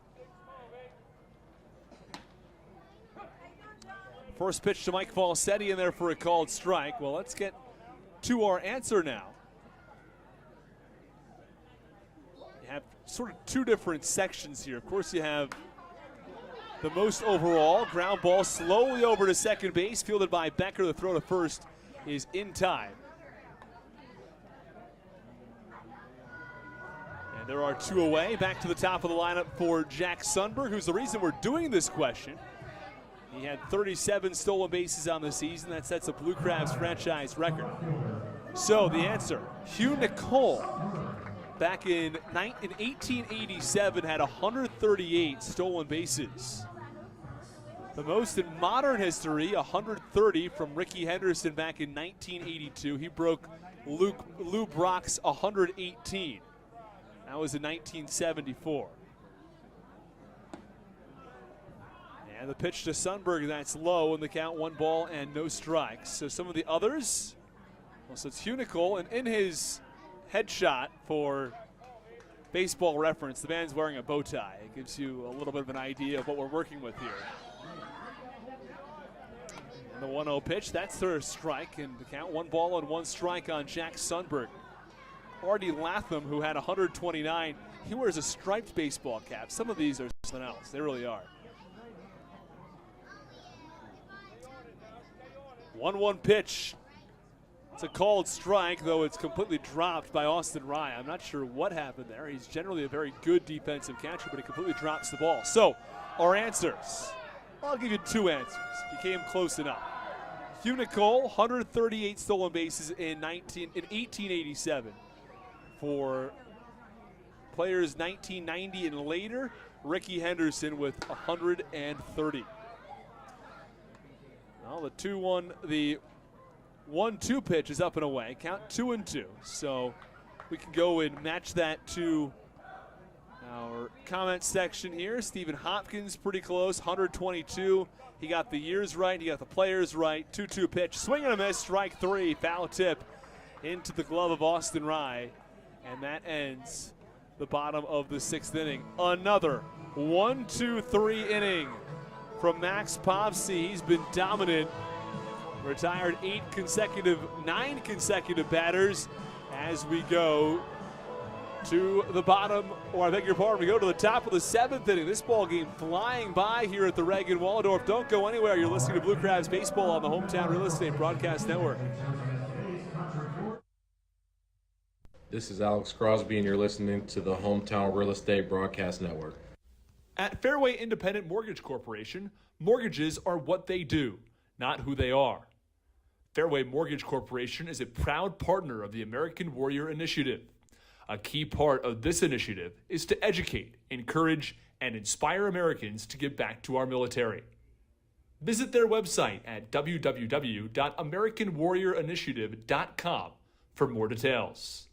Our military fought to protect the American dream. Let's help them live it.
It's the top of the 7th inning. It's the Blue Crabs nothing. It is the Wild Health Genomes 2. Mitch Lamson back out on the mound for his 7th inning of work.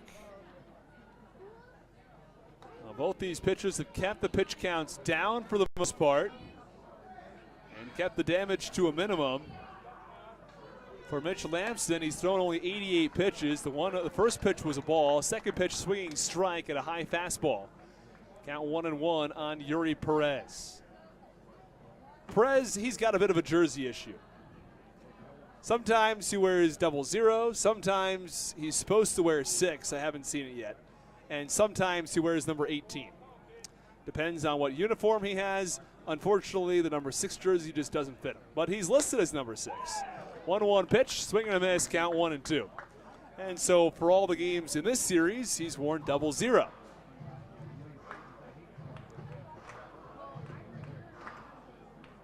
And now Lamson, the 1-2 pitch to Perez. Swinging a line drive, well struck center field. Sends Collier back to the warning track at the wall. Collier leaps, and did he make the catch? Well, he crashed into the wall. He's got the baseball. Oh, he took one back from Yuri Perez, robbed a home run, and there's one away in the top of the 7th. Well, Collier down. The left fielder, Jack Sundberg, goes over there to help him out. We'll have to see if Collier will be able to remain in the game. Well, he just stole a home run from Yuri Perez and gets back to his feet. How about that effort from the center fielder, Zach Collier, who just brought one back. Wow, how about that?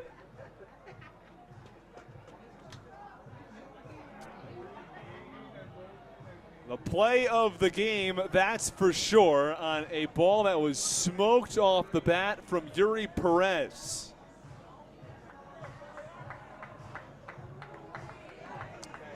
Oh, a very loud out, but it's just one out in the top of the 7th inning. Felix Pie to the plate. I'm not sure you can always ask Collier to bring one back, but he certainly does there, and it keeps this at just the 2-run ball game. But the Blue Crabs right now at a major risk of losing this series. First pitch on the ground over toward first base. Walker's got an underhand flip to first, and there are 2 away. Well, Mitch Lamson nearly allowed his 3rd run of the ball game. Well, got some major help from his center fielder. Well, Zach Collier brings one back.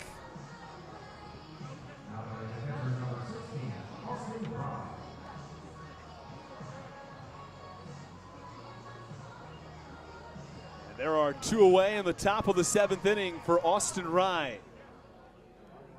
Rye, a very good defensive catcher. His offensive numbers across his career really haven't been there.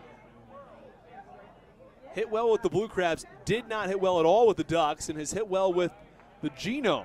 But across his minor league career, the numbers weren't there. A strong defensive catcher. He calls a good game, doesn't allow a lot of pass balls. First pitch was a called strike. Now the 0-1 is in the dirt, and the count 1-1. So back to Rye now. Calls a good game. He's got a good arm. Does not allow a lot of pass balls. Also keeps a lot of wild pitches from being wild pitches by blocking them and keeping in front of him. We saw a lot of pitches in the dirt last night. None of them got by him. 1-1 pitch, breaking ball, a little low, count 2-1. So teams are willing to make that trade-off of having a very good defensive catcher in exchange for the offense not being there. And if it's there from time to time, he'll take it. 2-1 pitch, called strike, count 2-2. Rye having a quick conversation with the home plate umpire, John Lematina.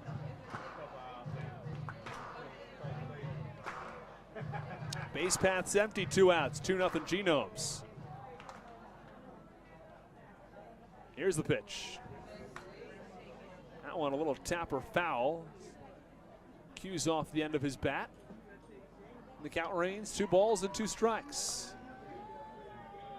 2 balls, 2 strikes, 2 outs, 2-run lead for the Genomes in the top of the 7th.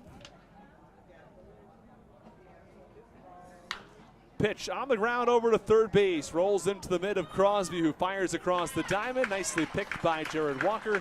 And that ends the top of the 7th inning. Get up and stretch here in the 7th. The Blue Crabs are going to need some runs down the stretch. They trail 2-0 as we go to the bottom of the 7th. This is Ryan Haug, and you're listening to the Hometown Real Estate Broadcast Network.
It's the bottom of the 7th inning. The 7th inning stretch has come. The 7th inning stretch has gone. And Max Popsy remains on the mound. First pitch called strike in the count 0-1. Well, it's probably the start of the year for Max Popsy. Across 6 innings of work, allowed 1 hit. He's allowed just 1 walk. He's been slightly aided by an offense for the Blue Crabs that has been, well, to be quite frank, silent. And the count 0-2 now against Shaw as he fouls that one back to the backstop. So far this year, he has only 1 start that might compete. Against Long Island back on July 16th, 5 innings, 1 hit, 1 walk, no runs, 8 Ks. As the 0-2 pitch to Shaw is fouled away and the count remains 0-2. The Blue Crabs are still within 2. Thanks to an outstanding defensive play made by Zach Collier, bringing a home run back. Probably the defensive play of the year, you ask me, as he took a home run over the wall back into the ballpark.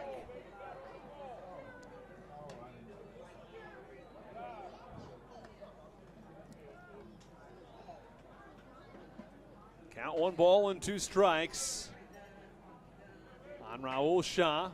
Popsy has gone 6 innings, no runs, 1 hit, 1 walk, 9 Ks. Here's the 1-2. It's low and away.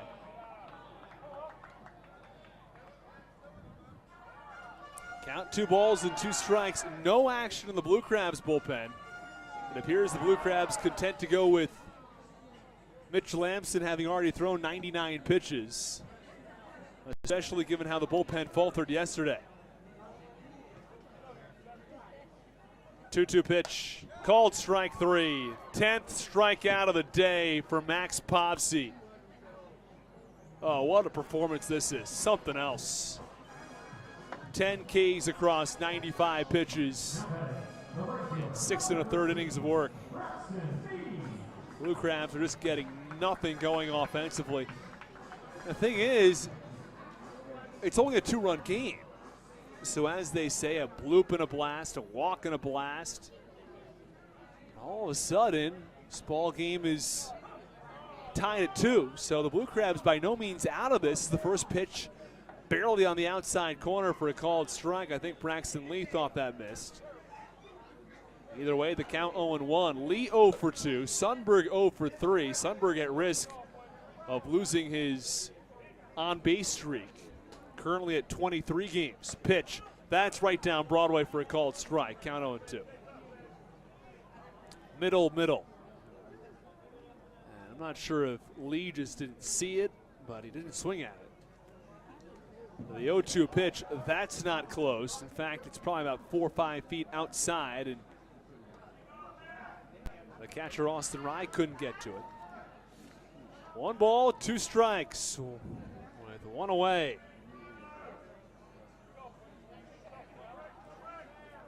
Looking for strikeout number 11 across 100 pitches through 6 1/3 innings. Here's the pitch. That's up and away. Count 2-2.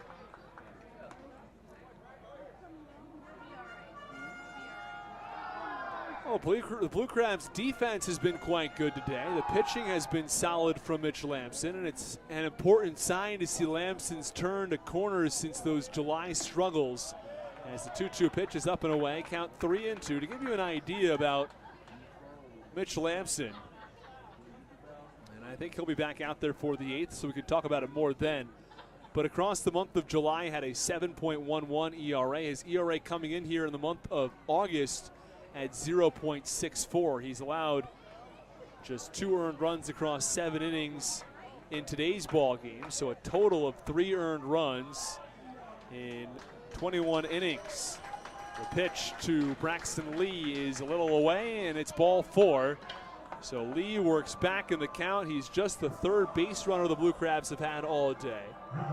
Runner on first base with 1 out. Jared Walker has an opportunity to get the Blue Crabs on the board in the 7th inning with 1 on and 1 out. Would not be at all surprised to see Lee try to steal second. You're in a position in the 7th inning where if you can make this a 2-1 game, it goes a long way. You don't want to find yourself in the 9th inning still off the board. Then you really can't force anything. Unless you got the tying run on. Pitch, that's low, and the count 1 ball and no strikes. I'd expect to see see Braxton Lee steal here. In fact, I'd be a little surprised if he did. 1 ball, no strikes, 1 out.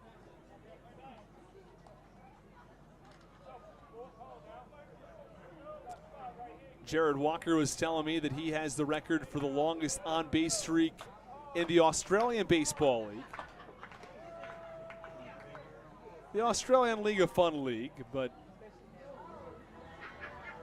I'd have to imagine, dealing with taxes for a broadcaster is already quite complicated. You add in another country into that equation, I'm not exactly sure how that goes. It's not easy to figure out, I can tell you that much. A trip to Australia sounds awfully fun. 1-0 pitch, that's low, and the count 2 balls and no strikes.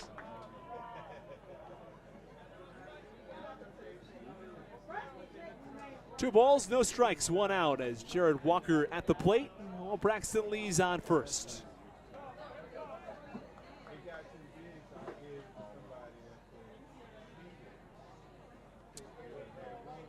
Max Popsy, the 2-0. That's a little outside, count 3-0. All of a sudden, Popsy will go back to the 3rd inning, or the 4th inning, I should say. Raul Shah reached on a walk. Braxton Lee was ahead in the count 3-0. Well, that time Popsy battled back on Lee and got a double play ball. Count 3-0 on Walker. Pitch. That's a called strike. Barely clips the outside corner, and the count 3-1. 105 pitches thrown from the righty. Genomes still ahead by 2 in the bottom of the 7th.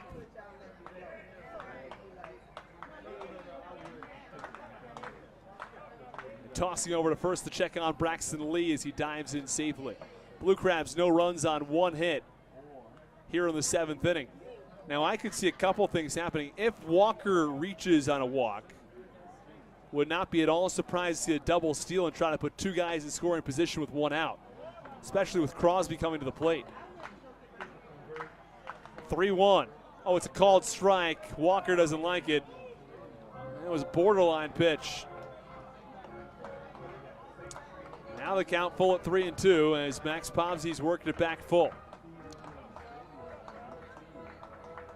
3 balls, 2 strikes, 1 out. Bottom 7. The Genomes 2, the Blue Crabs nothing.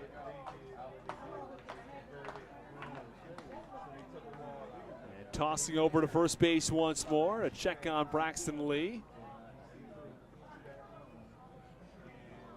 Now I don't know if he's going to steal at this point at 3-2. I would have expected him to steal earlier. And that's a balk. The third base umpire, John Grasso, saying that's a balk. And Max Pomsey is not having it. He is screaming at John Grasso. And he's livid. And now Mark Minikowski's going to come out there and try to make sure that he calms the whole situation down. Meanwhile, the sound effects here at the Regs sounds the ding, ding, ding bell to start the fight. I don't think anybody really wants that. It's a funny touch, but I think we could do without some haymakers thrown here. Well, either way, it adds an extra element in. Now the balk rule, it's a little bit confusing to be completely honest. There's so many small intricacies. The idea generally being once you start your motion to home plate, you can't then turn back, but it's sort of like a false start in football, even a little bit of a flinch, and it's enough to call a balk. The ball comes in from the Genomes bullpen. Runner on second base, 1 out. Blue Crabs down by 2. Count 3 balls and 2 strikes. Jared Walker.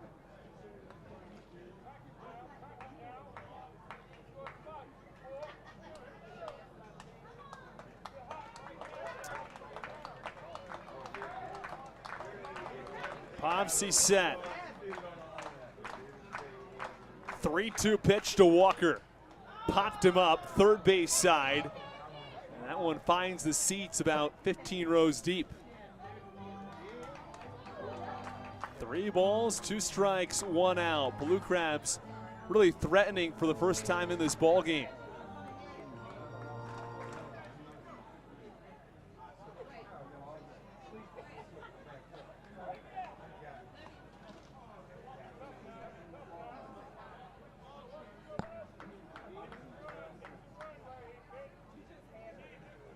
Three-two pitch upcoming to Jared Walker. Southern Maryland looking to get on the board, down by 2 here in the 7th. Pomsey steps off.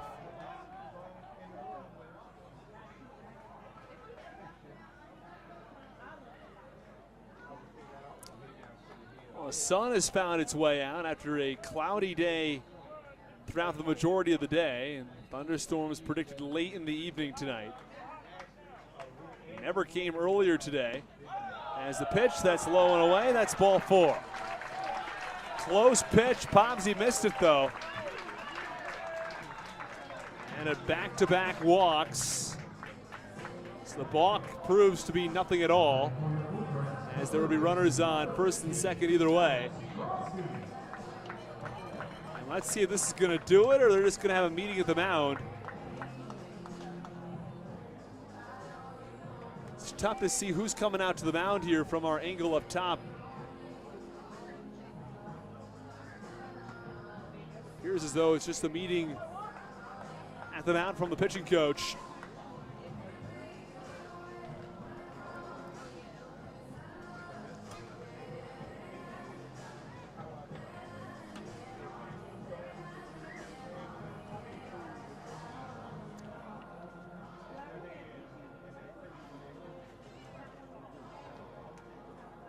We hope everybody's enjoying their Sunday afternoon. We appreciate everybody spending their time with us here in Southern Maryland as the Blue Crabs and the Genomes playing game 3 of this 3-game set. Southern Maryland struggling a little bit recently. Blue Crabs lost the last 2 in Gastonia. They won game 1 against the Genomes. Lost game 2 and find themselves down here in game 3. First pitch to Crosby. Chopper over to second. Could be 2. On to second for 1. Back on to first. Not close. Fielder's choice. Runners on the corners with 2 outs. Zach Collier to the plate. A critical situation in this ball game. Again, a situation primed for a steal because if Crosby gets himself to second base, you've got the tying run in scoring position. And with that said, if you throw down to second base and then Lee takes off for the plate, you can also buy a run that way. So a lot of positives from a stolen base here. Would give Collier an opportunity to score 2 runs on a base hit, which have been very hard to come by in this ball game. Just 1 for the Blue Crabs across 6 2/3. Crosby 13 out of 14 in stolen bases, first pitch low. Meanwhile, Joe DeLuca on deck.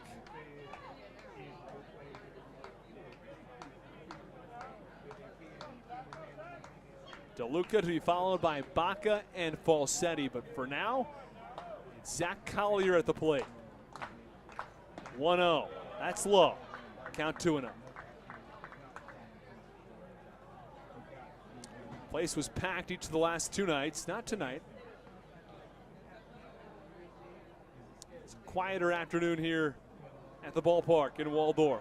The Regency Furniture Stadium, also known as the Reg.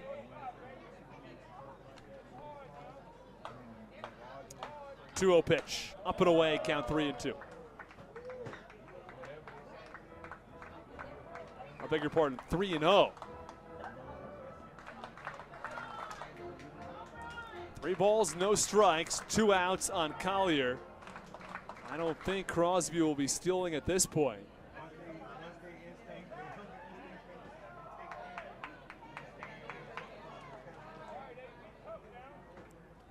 Three balls, no strikes.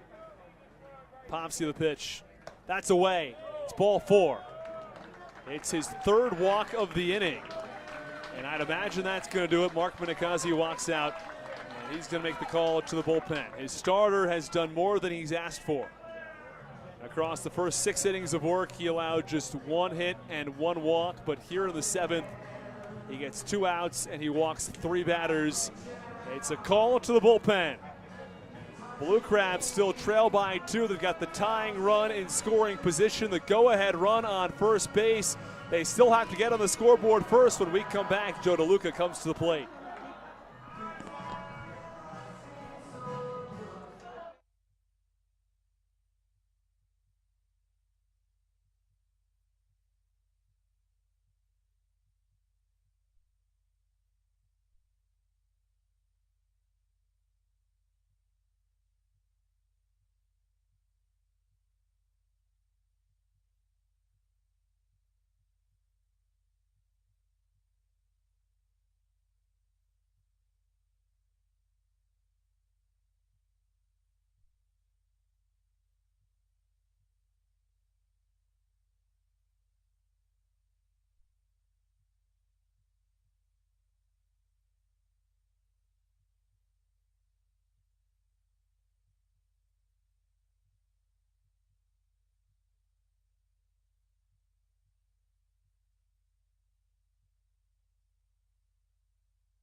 Bottom of the 7th inning, 2 outs, bases loaded. The first pitch runs way up and in, and the count 1-0 as Josh Martin, the relief pitcher, a little bit wild on this first pitch. Well, Blue Crabs will take a run any way they can get them. They have just 1 hit in this ball game in the bottom of the 7th inning with 2 outs and the bases loaded. Josh Martin has a 7.34 ERA. They trust him to get just 1 out here. Pitch a little bit upstairs, looked awfully close though. Count 2-0. Now if you're Joe DeLuca, you got to be thinking take all the way. Make Josh Martin throw a strike. Maybe make him throw 2 strikes at that. Now if you get something really good to hit, of course swing the bat. But Blue Crabs have earned 3 walks on the last 4 batters. Pitch, low and away. 3 balls and no strikes.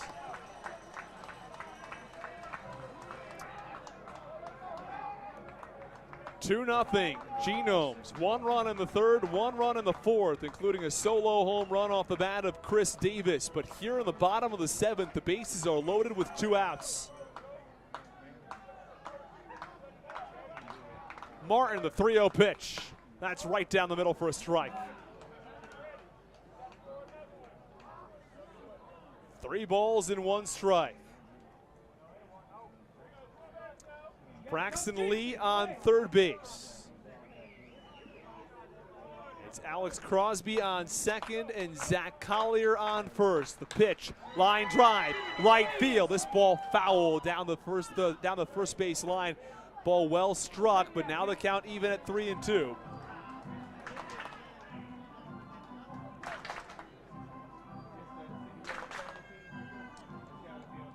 So the count 3 balls and 2 strikes with the bases loaded for Southern Maryland. Lee takes a couple of practice swings.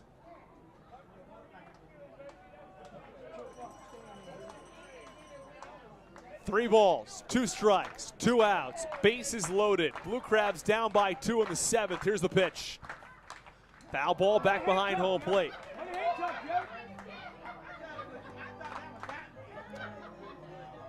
Joe DeLuca, 0 for 2 today. In this series, 1 for 11. He's exclusively batting from the right side as he works back from that injury, as he is traditionally a switch hitter. But an opportunity to come up big here. Martin set. 3-2. Swing and a miss, strike 3. Martin was down on the count 3-0. He works back and strikes out DeLuca to end the 7th. Blue Crabs leave him loaded in the bottom of the 7th inning. A trio of walks. And Southern Maryland can't come through.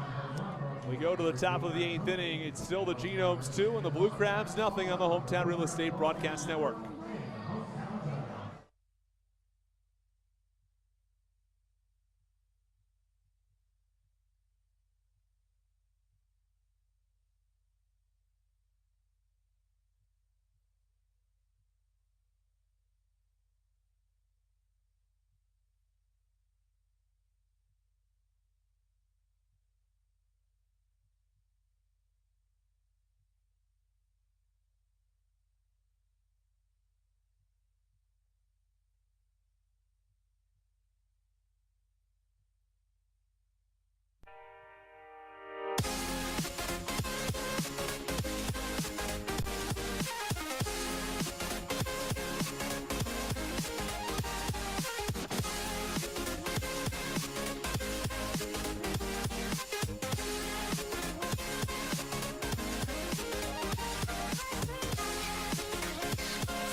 top 8. First pitch, swinging a high fly ball, a deep center field off the bat of Gavin Johns.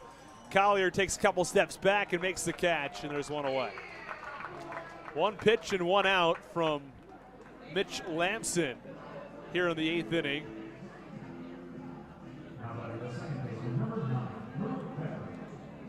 Now the Blue Crabs were unable to get anything going. In the bottom of the 7th inning or get anything in. They left the bases loaded on 3 walks. The Blue Crabs are going to have to find a way to get some hits going because they have 1 hit across 7 innings. They have reached on 4 walks, but still, it's not exactly a perfect situation for Southern Maryland.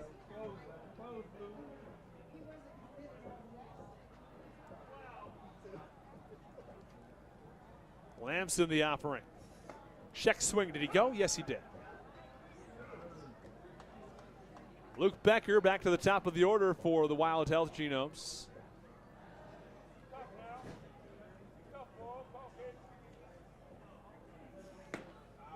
Pitch to Becker. That's a little bit away. The count 2 balls and 1 strike now. Becker 0 for 2. He's also walked in today's ballgame. That ball is driven foul. First base side. And the count 2-2. 2 balls and 2 strikes. Partly cloudy skies overhead, but not too bad. Pitch, line drive to shallow right. Lee comes in, he'll field it on a hop, and there's 1 on and 1 out. First base hit of the day for Luke Becker, who's 1 for 3. He's had a good series so far. At the Grand Slam, the opposite field Grand Slam against Blue Crabs starter on Friday night, Darryl Thompson.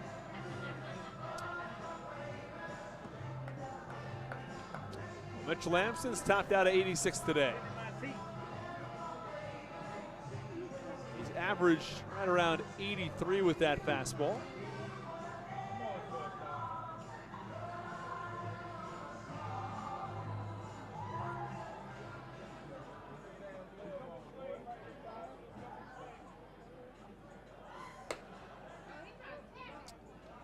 And the first pitch a little low, but time is called first.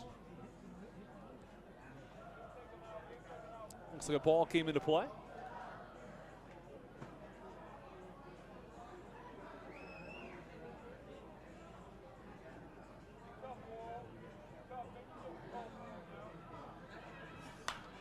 Here's the pitch. That's popped up in the infield. It's the first baseman Walker who calls off the catcher Falsetti, and he makes the catch. There are 2 away.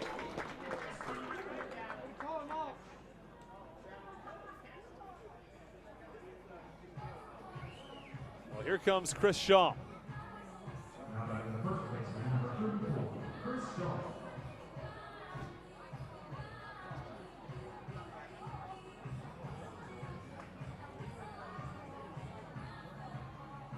Southern Maryland Blue Crabs have lost 3 of their last 4 games. Game 2 in this series, the last 2 to Gastonia, but the Blue Crabs can turn the tides if they can get the offense going in the 8th and 9th. Lamson has pitched well, and the first pitch, a breaking ball in there for a called strike.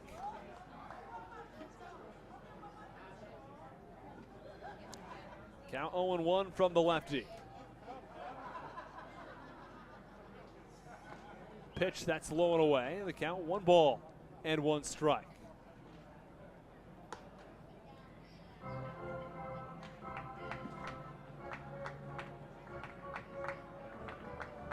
One ball, 1 strike, 1 out. Bottom of the 8th, or the top of the 8th inning still for now. 1-1, hot shot. That's knocked down by Shaw. He flips to first. It's in time for the out. And that ends the top of the 8th inning. Raul Shaw wasn't able to field that ball completely cleanly, but he ends up making the play at first for the final out. Well, we're finished with 7.5. The Blue Crabs still only have 1 hit, and they trail 2-0 as we go to the bottom of the 8th on the Hometown Real Estate Broadcast Network. Every Sunday home game. Just make sure you're at the top of.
This is Nick Wells, and you're listening to the Hometown Real Estate Broadcast Network.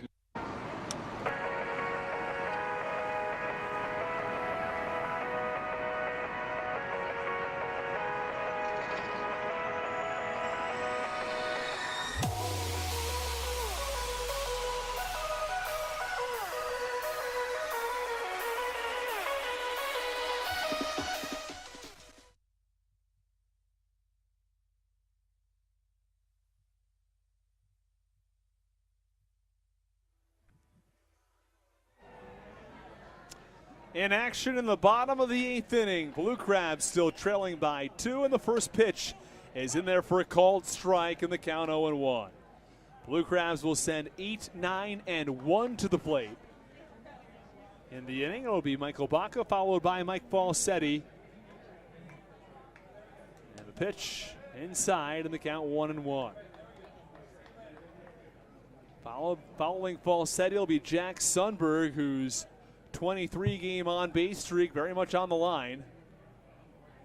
1-1 pitch, called strike. Count 1-2. Take that plate, Buck. 1-2 pitch upcoming to the righty, Michael Baca. Inbound, line drive. This one right to the second baseman. That's Luke Becker, who makes the catch easily. And there is one away. And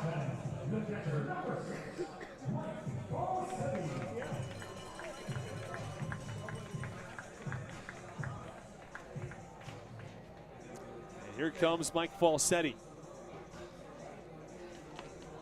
Well, the Blue Crabs loaded the bases in the bottom of the 7th inning. First pitch to Falsetti, wave and a miss, and the count 0-1.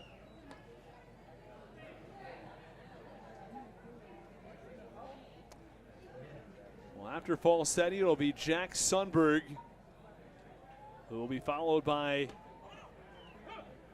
Raul Shah. 0-1 pitch, called strike, count 0-2.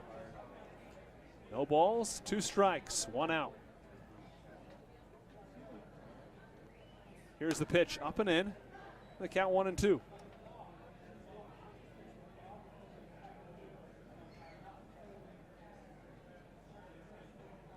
One ball, 2 strikes, 1 out. The pitch, called strike 3, and Mike Falsetti cannot believe it. He says that's way high, and it looked high from our vantage point, and he says that's up in my chin. You've got to be kidding me. And I think he's got a real point with the home plate umpire, John Lamatina, who missed on that one, and it wasn't all that close. But called strike nonetheless. And there are 2 away.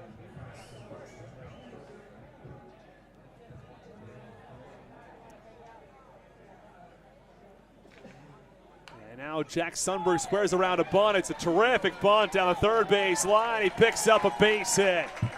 Oh, it's just the 2nd hit of the day. It also extends his streak to 24 consecutive. It doesn't get much better than that as far as bunts are concerned. And there's a runner on first base with 2 outs. Now the question, does Sundberg try to steal and make it his 38th steal of the year?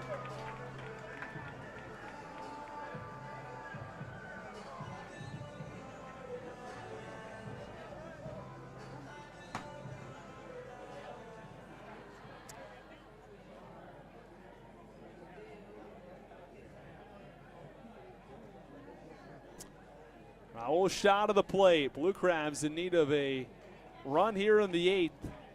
Trying to cut the deficit to 1. Pitch, wave and a miss, and a breaking ball way out of the zone.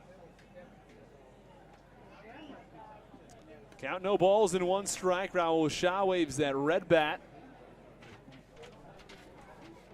Always got something interesting going on, whether it's the cleats, the color of the bat, always something. 0-1 pitch. Inbound. Top foul, third base side. Count 0-2. No balls, 2 strikes, 2 outs. 2-0 Genomes. And that kind of day for the Blue Crabs. No runs on 2 hits, 6 base runners after 4 walks were included.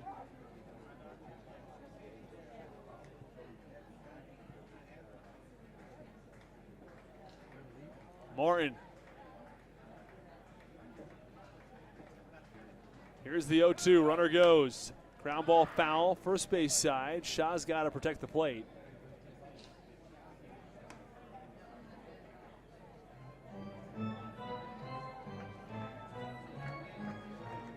No balls and 2 strikes.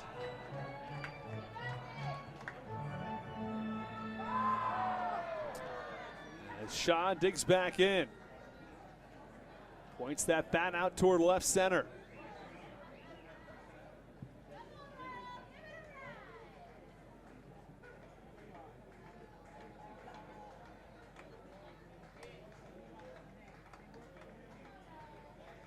Martin, the 0-2. Line drive foul back behind home plate. Count remains no balls and 2 strikes.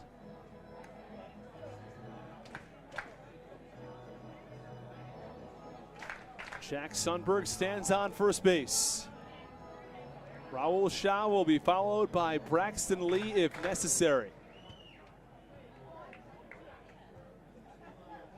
Blue Crabs looking to string some hits together after the bunt single.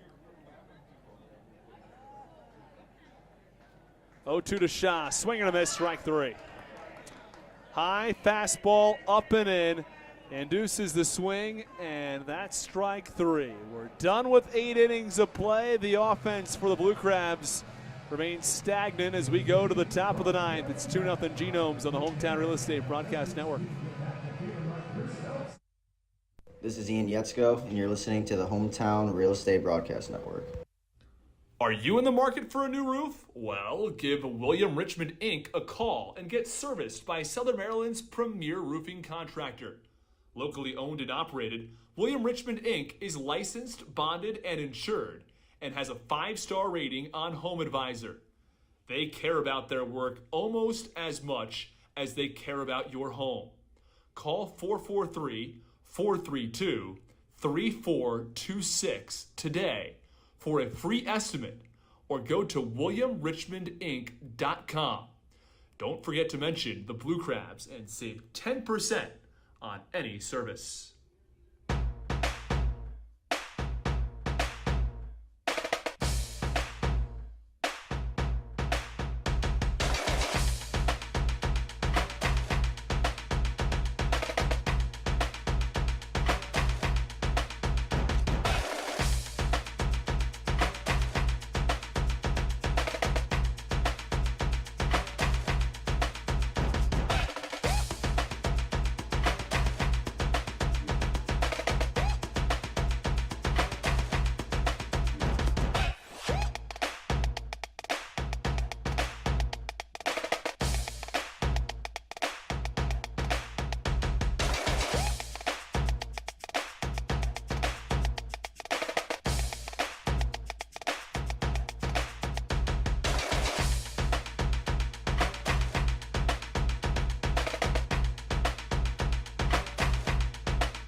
Well, we are underway in the top of the 9th inning. A pitch to Chris Davis, a little bit up and in, and the count 1 ball and no strikes. The Genomes 2, the Blue Crabs nothing, and well, Mitch Lamson has decided to go the distance tonight. 1-0 pitch, swinging a pop-up first base side, out of play. Well, if the intention was to rest the bullpen, they will have done that successfully.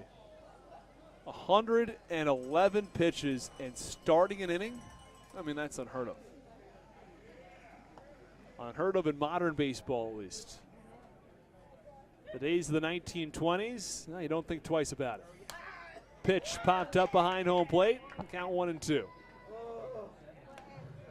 Chris Davis homered in game 1. He's homered in game 3 as well. Solo shot off of Mitch Lamson that came back in the 4th inning. A run in the 3rd, a run in the 4th for the Wild Health Genomes. Real bonus that Mitch Lamson provides. is his ability to go so deep in ball games and really not see a drop-off. Today, his stuff in the third and fourth proved to be the most difficult. 1-2 pitch, that's low and away. Count 2-2. Allowed a run in the third, allowed a run in the fourth. Blue Crabs low to the bases in the seventh.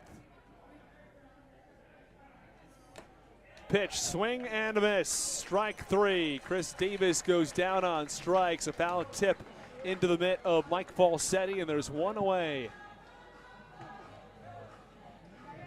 For Mitch Lamson, that's strikeout number 7 across 8 1/3 innings. Well, we've really seen Mitch Lamson's peaks and valleys this season. Really struggled across July. First pitch, swinging a line drive right at the left fielder, Jack Sundberg, and there are 2 away. Well, Lamson was 0-6 across a stretch of 6 games between June 25th and July 29th. But here in the month of August, he's had 3 starts. He's now combined, or will have combined, for 23 innings, and unless he allows a run here in the 9th, he will have kept batters, or kept the opposing team to just 4 runs and 3 earned across 23 innings. That's good for an ERA, just a touch over 1. The pitch, that's inside. Count 1-0 on Yuri Perez. Well, dark clouds out toward left center field, but the rain is not all that much in the picture anymore. Was supposed to rain heavily for quite some time.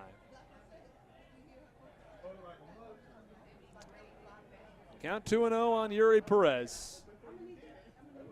8 2/3 into Mitch Lamson's start. The pitch, that's low, and the count 3 balls and no strikes. The end of a 3-game homestand. Blue Crabs go on the road for a trio of games at York. Then it'll be a home and home as York comes back to Southern Maryland. The 3-0 pitch, that's a called strike.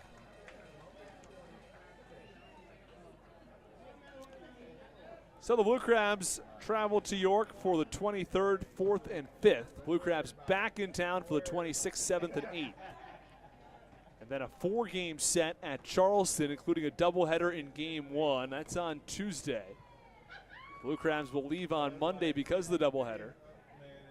They'll come back home for 3 games against Lancaster, then off for a 12-game road trip. 3-1 pitch, called strike, count 3-2 as Yuri Perez was walking over to first base, and he was called back by the home plate umpire, John Lamatina. I'd imagine he's not pleased with that decision to walk to first base. There is some action up in the bullpen. 3-2 pitch, swing and a miss, foul tip into the mitt of Mike Falsetti as James Dykstra gets some throws in, but either way, it's a 1-2-3 top of the 9th for Mitch Lamson, who registers 122 pitches across 9 innings of play. Unless the Blue Crabs can muster 2 runs here, he will have thrown a complete game, as there is a pitching change from Southern Maryland. We'll break down the numbers on the new pitcher when we come back in the bottom of the 9th inning. This is Michael Baca, and you're listening to the Hometown Real Estate Broadcast Network.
Top of the ninth inning, we got a bit of an extended listen to Braxton Lee's walk-up song. They've been playing it for the last 45 seconds or so. Normally get about 5 seconds.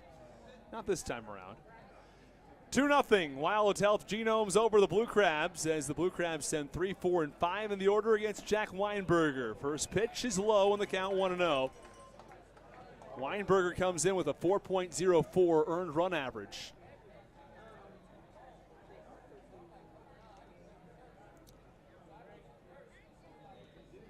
Weinberger played back in game 1 and got the loss in that contest. And the 1-0 pitch called strike, and the count 1 ball and 1 strike now on Braxton Lee. 1 ball, 1 strike, nobody out on the lefty, who's still searching for his first hit today. Blue Crabs have no runs on 2 hits in this ball game. 1-1 pitch. That's away. Count 2-1.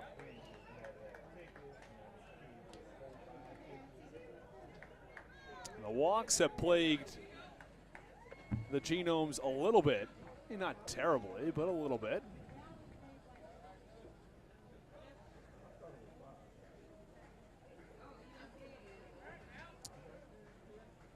Two-one pitch. Line drive foul back behind home plate. The count 2 balls and 2 strikes.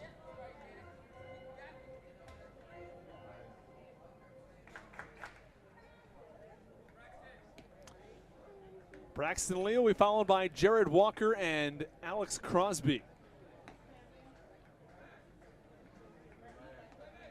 Here's the 2-2. Swinging a foul tip. Lee looks up to the sky. I think he thinks that he should have had that one. Foul that off his foot as well, as he appears to be in some pain as he's fighting it off. Count remains 2-2.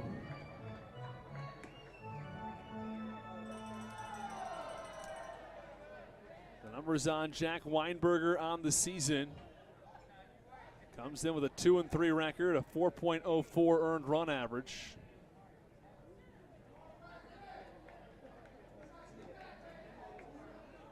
Last time out, 2/3 of an inning, 1 hit, 1 unearned run, a walk and a strikeout. The pitch, line drive, foul yet again. Count remains 2 balls and 2 strikes. Solid at bat at this point from Braxton Lee as he's working Weinberger deep. That was the 6th pitch of the at bat. Weinberger tops out around 93 with a slider in the low to mid 80s.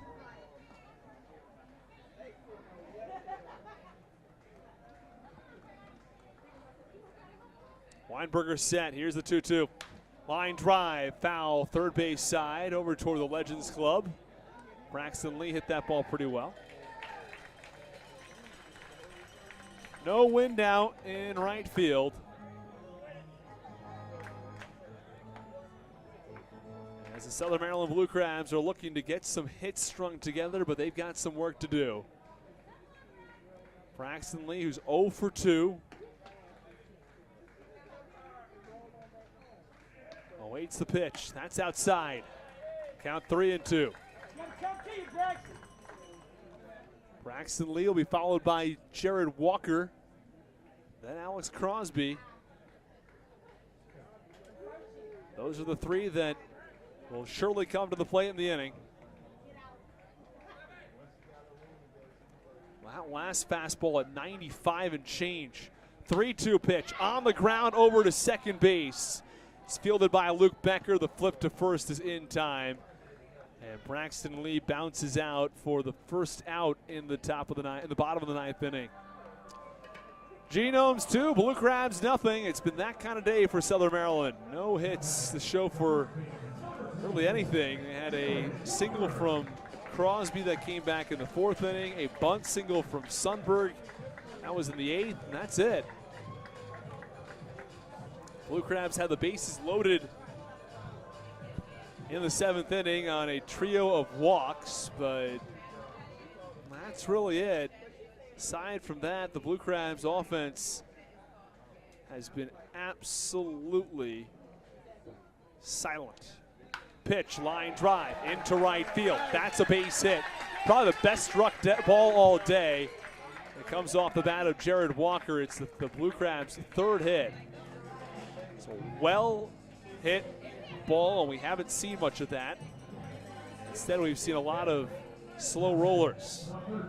But with this single, the Blue Crabs have a runner on first base and one out, and the tying run comes to the plate. It's Alex Crosby. 7 home runs on the season. He's got 71 RBIs.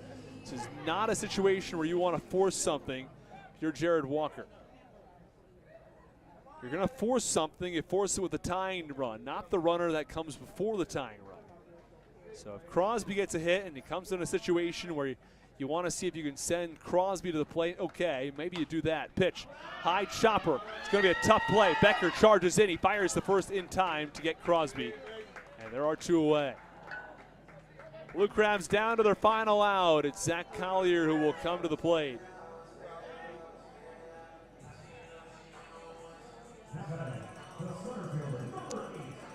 Zach Collier. Zach Collier hitting .250 on the year. He has 7 home runs, 49 RBIs. Crosby on second base, or I beg your pardon, that's Walker who's on second base. If Collier gets on, then it's time for Joe DeLuca.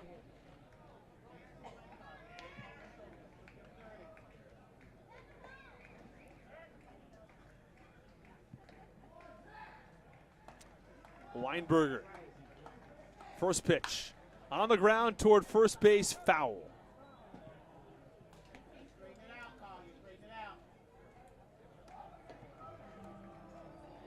Two nothing, Wild Health. That lead comes all the way back from the 3rd and 4th innings.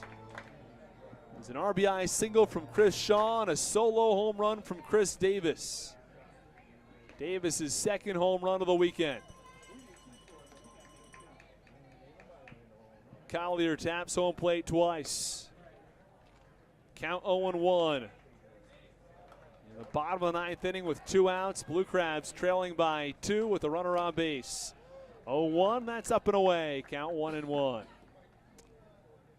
Well, Collier represents the tying run. Joe DeLuca on deck represents the winning run.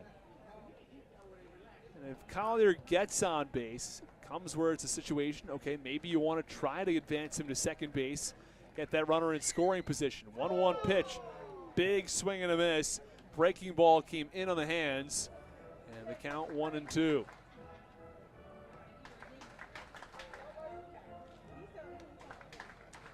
Weinberger gets a sign from his catcher.